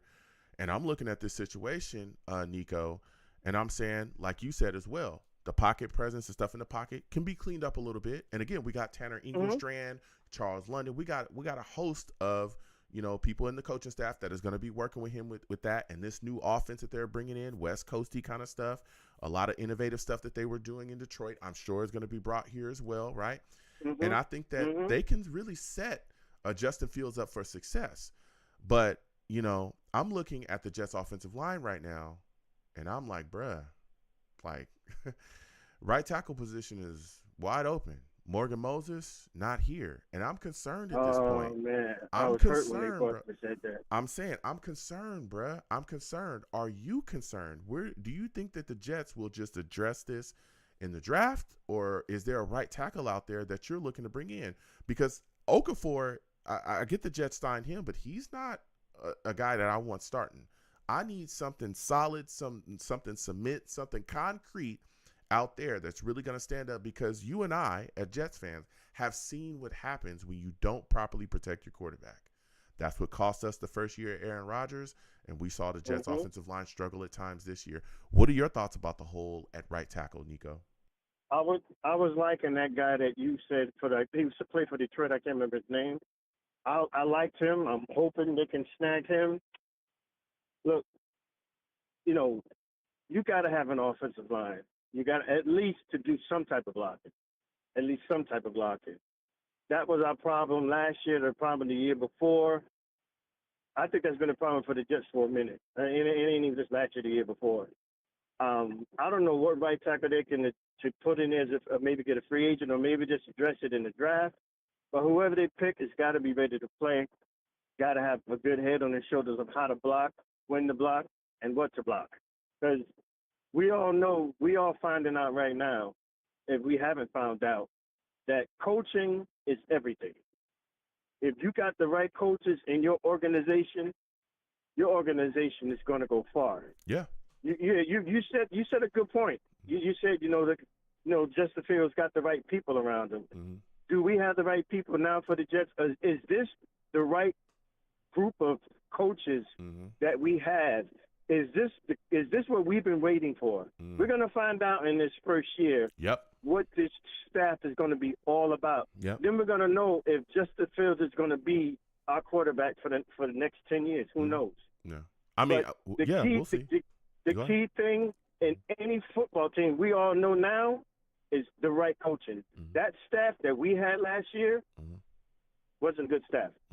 and let me say this real quick to you. Go ahead. Last year, these guys in their egos, coaches in their egos. Good coaches know when to let that ego out of the way and let things happen. That staff we had last year was full of egos. All of them had egos. That's why we could never go in there. We could only win 7 games because, the coach didn't want to do this because this is how we do it. Sometimes you got to be able to come outside your bubble and look and be like, hey, you know what? I do need to change this. Let that ego go away and set it aside for the team so they could be better. So I'm just hoping that this year there's not a lot of egos going around where it's going to be this way, and no matter if we're losing, we're still going to do it this way. The Jets adjusted on defense, but for some reason on offense, there was no adjustments. No adjustments. Yeah, listen, and I want to thank Chris again with a big donation. Thank you so much, Chris, for that. Listen, you're talking that talk right now, Nico, and even speaking to your point about coaching, we should know that coaching matters a lot in this league, because Belichick literally dominated the AFC East and the NFL via coaching. He didn't always have the best of teams. He didn't. There were years. Does anybody remember? I'm sure you remember, Nico. Not to. I'm not trying to go on a detour here, but I remember for come on, man. Say it, man. I remember for like 7 years, every time you turned on the TV on any, from the ESPN to Fox Sports, whatever, right, to whatever sports channel you watch, they would say, well, this is the last year of the Patriots' reign. This is it. They're not making the playoffs. It's done in it. And not only would they make the playoffs, but they would make big runs. I remember at least 3 to 4 years where people were saying the Patriots were done and they would win a Super Bowl in that exact year. They would win Super Bowl. Well, why were they doing that? Well, it was because Belichick was out there dialing things up. He always put together a solid coaching staff. Now, a lot of them struggled when they got away from him. But when they were with Belichick, Charlie Weiss, all those other guys, Romeo Cornell, the offense, Josh McDaniels, who destroys every team he goes to. When he's with the Patriots, that offense is cooking. That offense is cooking. He don't look the same when he leave, but when he's there, he's going to torture you. That's a fact. That's a fact. Never mind the fact that they literally won Super Bowls, like literally, just off of situational football. They were. Let me play the organ. Let me play the organ for you. They won. Talking facts. They literally were beating teams. They were the best at situational football. Do you know that the Patriots, for those y'all can look this up, they literally were inventing formations. They used to invent formations and shut people down. Like, this is what we've seen. We're seeing that in Kansas City with Andy Reid too. Why do you think the Chiefs are so dominant? It's because Andy Reid will cook you up. Yeah, Patrick Mahomes is phenomenal. We all know that, right? Yeah. But they've lost weapons. I remember people saying, well, the Chiefs are done. Tyreek Hill's out of there. Chiefs are finished. Really? Because they were just in the Super Bowl. Won a Super Bowl as well. Like, they were just in the Super Bowl recently and have been pushing. We all know that the road to the Super Bowl in the AFC goes through the Chiefs. They cook the Bills every year, right? Why? Because Andy Reid is dialing things up, and he's got a coaching, a bunch of coaches behind him as well that are always sought after for head coaching jobs. We see that every year too. They're trying to poach from that Kansas City Chiefs tree, right? So it's like, yes, coaching matters. And if you don't have good coaching, you will fail. Like, and we've seen that. We've seen that here. I'll give you the final word on this, Nico.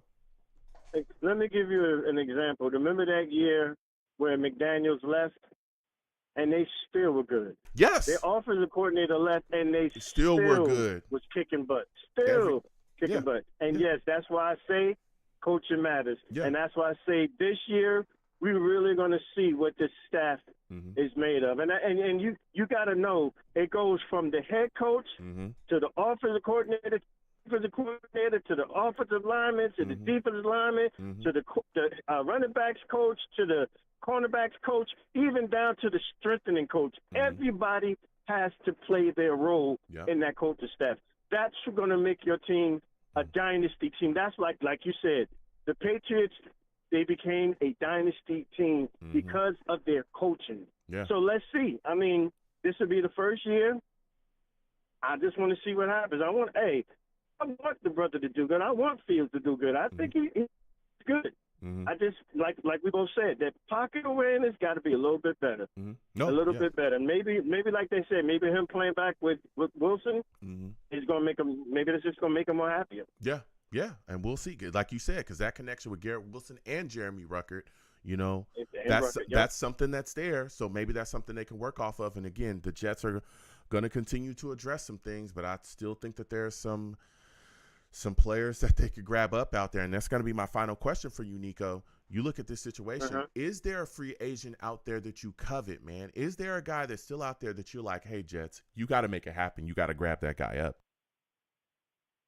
I'm thinking of the defensive end for the Bengals, 91 Hendrickson. Trey Hendrickson. Nico, don't get that started. You're going to have Jets fans all over you about that. I've talked a little bit about that myself. I don't know if the Jets can make it happen, but I tell you what, I'm not against it at the right price. Talk, Nico. I want to hear from you. Yes, I would love to get him on the other. Please. Hello? I'm getting chills just thinking about it. Excuse me. Listen. Trey Hendrickson, and again, Jermaine Johnson coming off the injury.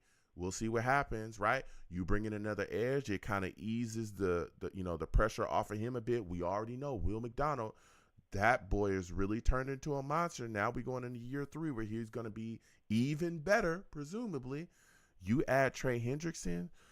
Brother, this defense is with the pressure and everything we're going to bring, but this defense can really get moving and get back to what we thought the Jets defense was going to be this past season when they failed at multiple games.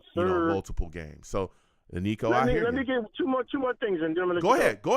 We need a run stopper next to Quincy. Next to we need a run stopper next to Quentin Williams. Quincy. Yeah. Quentin Williams. We need a run stopper. That edge person and that run stopper. That's what we need. Yeah. And one more thing. Did they get rid of the big stiff yet? And who you think I'm talking about when I say big stiff? Tell me. Who is it? 72. Number 72. Clemens. Did they get rid of him yet? Is he still on the team? And if he is, why? Because if he's still on the team, I'm going to New Jersey to try out my damn self. Excuse me. Sorry. I'm going to try out for my damn. If he's still on the team, I'm going to be on the team. Listen, Michael Clemens, I don't even want to get into it with him. Like, that guy, when the Jets drafted him, I was like, okay, he might, really bring it. But it's been very up and down with him, bruh. And it's just been a lot of yap, but the penalties and the undisciplined play have just taken me to the moon with him.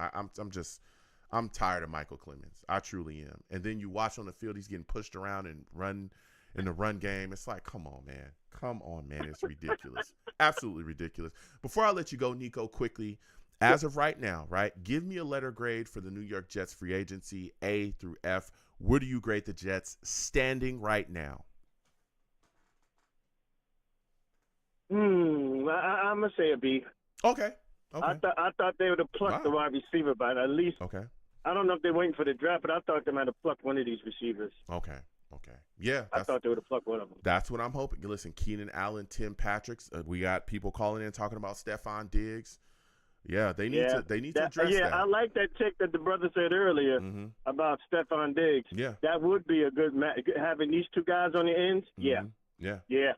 So it's going to be interesting. Listen, Nico, thank you for being patient with me, man. I always love sitting back talking about the Jets with you. You come up with some good takes. Next time I have a show, I want to hear from you, all right? Yeah, man. I tell you got to do more shows, Joe. I told you that. Nico, listen, and I appreciate you. No, seriously, truly. For those of you that get at me like this, I appreciate you. And I appreciate you for that, Nico. I've been moving and shaking. It's been busy. More shows will come. We're going to rearrange some situations. So when y'all call in, y'all be in a queue. This thing is going to get, sorted out, okay? But there'll be more shows. Schedule's a little wild. But I'm telling you, Nico, when everything is sorted out, you guys will be getting more shows, okay? Just give me more time, please. Please give me more time. I got you. Right? I ain't going away. But I got you. Thank you. But I appreciate and respect and love the fact that y'all want more, because I wanna talk to y'all more as well. I love doing this.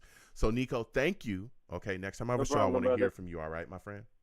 Be safe, bro. All right, you have a good one. Peace. Listen, man. Listen. We've been talking that talk, bruh. We've been talking that talk for quite a bit. The New York Jets are in a situation, man. A lot of things going on. A lot of things moving and shaking around the NFL as well. We talked about players getting signed elsewhere. Listen, man, Mike Williams is going to the Chargers, for those of you that do not know. Okay? He's going back to the Chargers. And Cam Jordan is returning for his 15th season to the Saints, bruh. Bruh, Cam Jordan, how amazing of a career has he had, right? If you want to be like somebody when you get in the NFL, be like Cam Jordan, all right? What a phenomenal player. 15 years in the league. He didn't see people come. He didn't see people go. Pause. He's been around it all. He's been a winner. He's done his thing. He's a great player, right? And now you spend 15 years in the NFL. Man, oh man. So there's been some moves. And again, the New York Jets, hopefully they'll continue to make moves and address holes within this football team. All right. But we'll see. All right. We'll continue shows throughout this time. We got the draft coming up. Free agency is going to continue. We're going to see what's going on. But we got the draft coming up. We'll be talking about that and doing our thing there. So this has been a phenomenal show. But we're going to close it out. Listen, I'm the man of the people. I'm here for the people. Let me shamelessly promote my Facebook page. Everyone go on Facebook, search The Long Beach Joe Show. Like that page. My content's up there. Go ahead and give it a listen. Message me. I'll message you right back. I love going back and forth with you folks about this football team. Also, leave me some feedback. I love hearing about what you folks think I do here on The Long Beach Joe Show. Okay? I truly do. I appreciate it. Even when y'all yell at me. Okay? Even when y'all yell at me, I love it. All right. I'm also on Twitter as well. At The Long Beach Joe. At The Long Beach Joe on Twitter.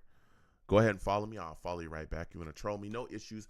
I am the troll that lives under the bridge, and I will have my Vera Tucker jersey on at all times. At all times. Okay? I think the New York Jets need to get a deal done with him, bruh. All right. If you ain't going to just like make a bunch of big moves, you need to secure the guys that are here. All right. Give AVT an extension and keep him here for some years to come. Okay. Please do that. All right. versatile offensive lineman has really shown some things. All right.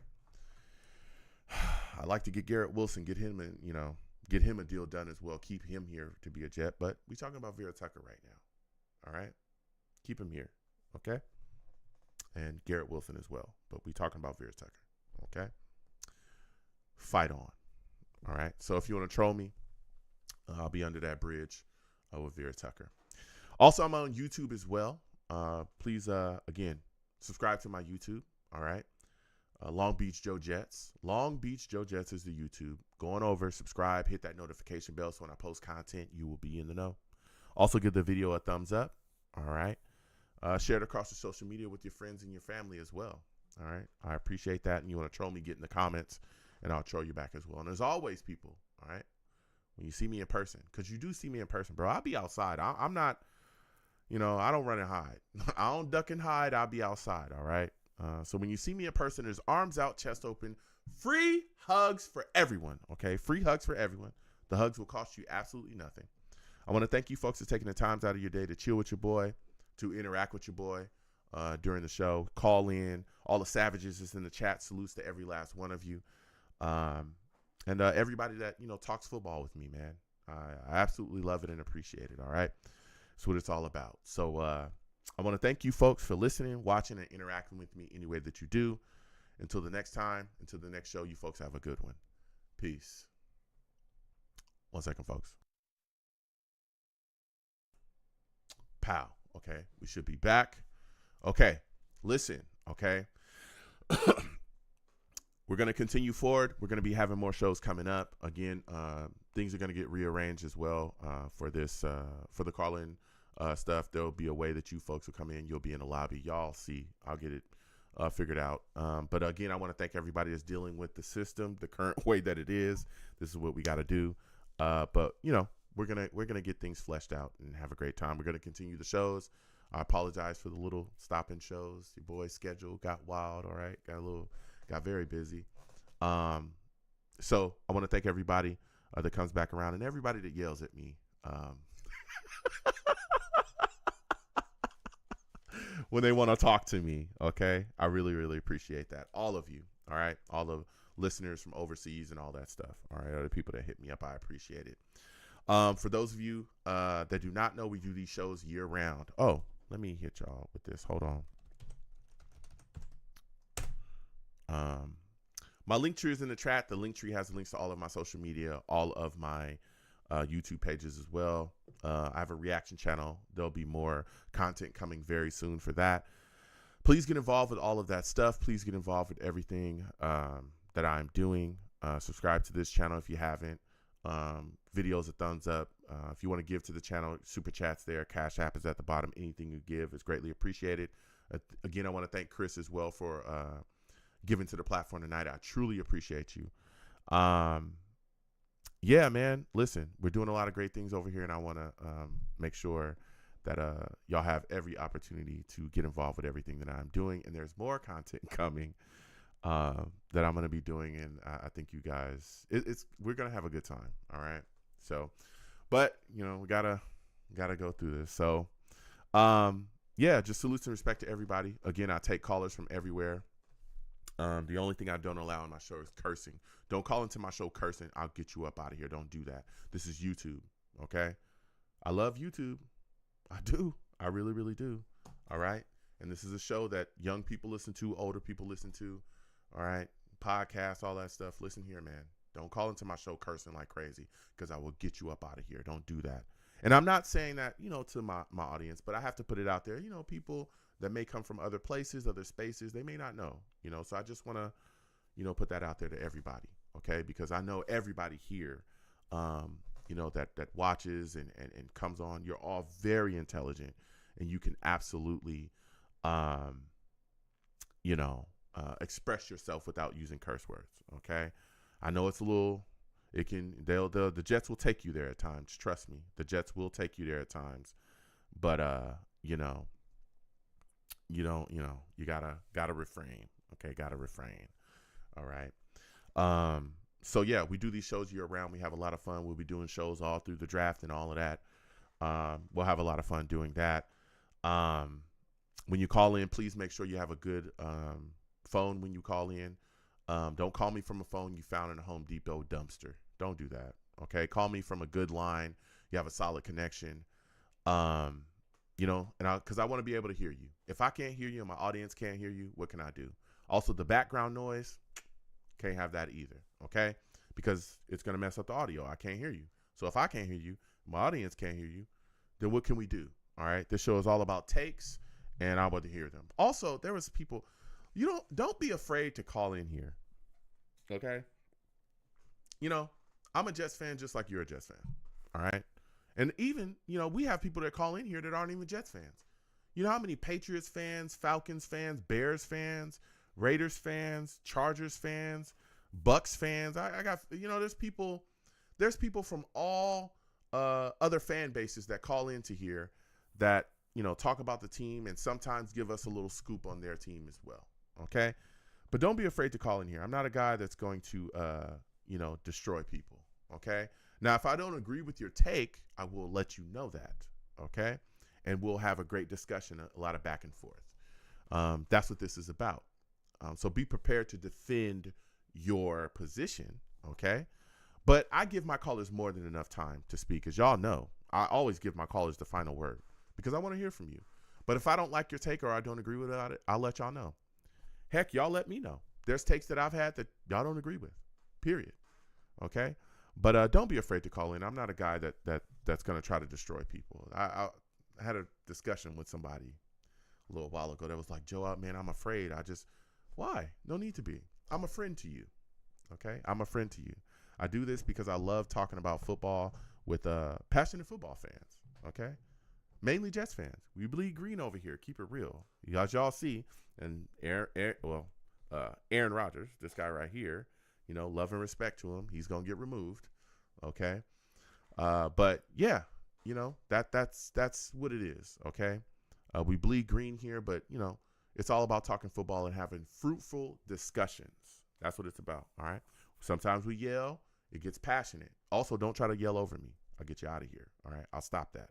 But, you know, sometimes, hey, passionate conversations, we have those discussions. You know, it's all about that. But don't ever be afraid to call in. All right. I don't care if you've been a Jet fan for 10 years or 10 minutes. You're all welcomed. Okay. All of you, even those, again, of you that aren't Jets fans, you are welcome to call in. All right. Also, you know, please just make sure when you call in that, you know, you're ready to go.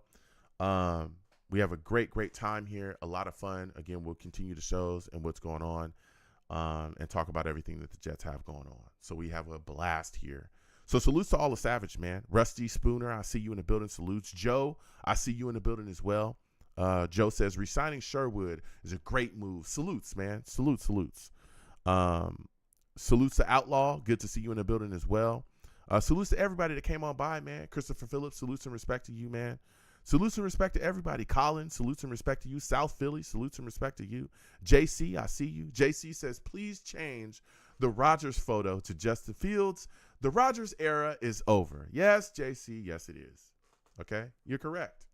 All right, and that will be changed. And Lil Balloon, I see you in the building. Salutes. Always good to see all of you. Okay, and again, salutes and respect to you, Lil Balloon.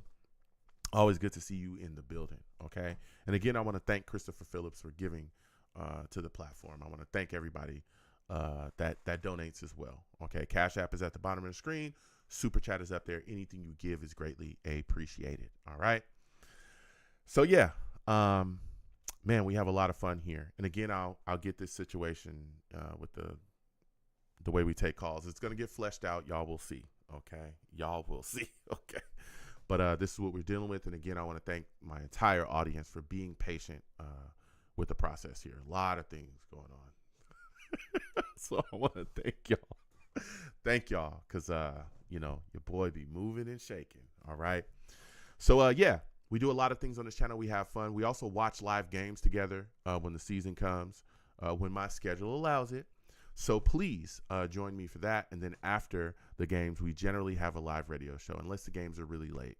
Now, those live radio shows after the game, whew, they've been pretty heated in the past. I'm not going to lie. They've been pretty heated in the past, okay? Listen, baby. Listen. If you keep losing, they're going to yell. And there's been a lot of losing in the past, okay?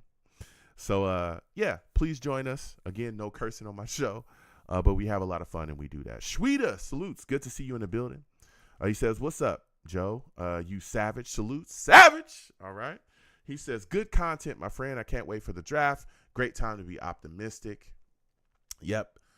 He says he's a Reading, California Jets fan. Salutes, man. Good to see you in the building, man. Good to see you in the building.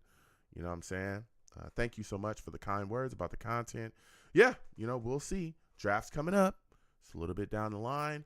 I'm hoping to see the Jets do more in free agency. Okay? I need more in free agency, all right? But salutes to you, Shweta. Good to see you in the building. Yeah, so we got a lot of things moving and shaking here. We watch games together. We have live radio shows after the game. You might also catch your boy gaming. Man, I wanted to play Street Fighter with y'all. My schedule is wild, but bro, Street Fighter 6 is so trash. If I play Street Fighter, it's gonna be Street Fighter 5. We'll see. I'm not gonna promise that because people are still mad at me for not gaming as much as they want me to. My schedule's just crazy, bro. But man, Street Fighter 6 is such a bad game. I don't like the game at all. I don't even like watching it that much. But whatever. Okay. Hopefully they put Hugo in the game, which I don't know what the heck the developers are doing. I don't even want to go on a Street Fighter 6 rant, but GTA 6 is coming out at some point. Okay, so we're probably going to be playing that on stream at some point when that happens. But whatever. I play games when I can, which is, some people get mad at me because I'm not playing enough, which I understand. But when I can play games, we have a lot of fun here. We laugh, joke, and handle business on the sticks. All right. So please, if you see your boy doing that, get involved with me and come on in. We'll be talking about all kind of things, life and all kind of other stuff. All right. Yeah, we have a lot of fun here. We really, really do. So please get involved with everything that I'm doing. Give the video and streams a thumbs up, subscribe, hit that notification bell, and comment. Let me know what y'all think about everything that I'm doing. Okay. I really, really appreciate that. And I appreciate y'all. All right. So I'm going to get on up out of here. Listen, folks, be safe. Okay, be safe, man. There's a lot of crazy things going on in the world. All right? A lot of crazy stuff. Don't ask me why it's happening. Because I don't know. I really don't. But it's happening. All right? Be safe. Sit down with your friends and your family. Eat some good food. Watch some good TV. And let the people that you love know that you love them. Okay? It's important to me in my life. That's something I really hold dear. And it's extremely important to me. Then I hope it's important to you in your life as well. All right. So until the next show,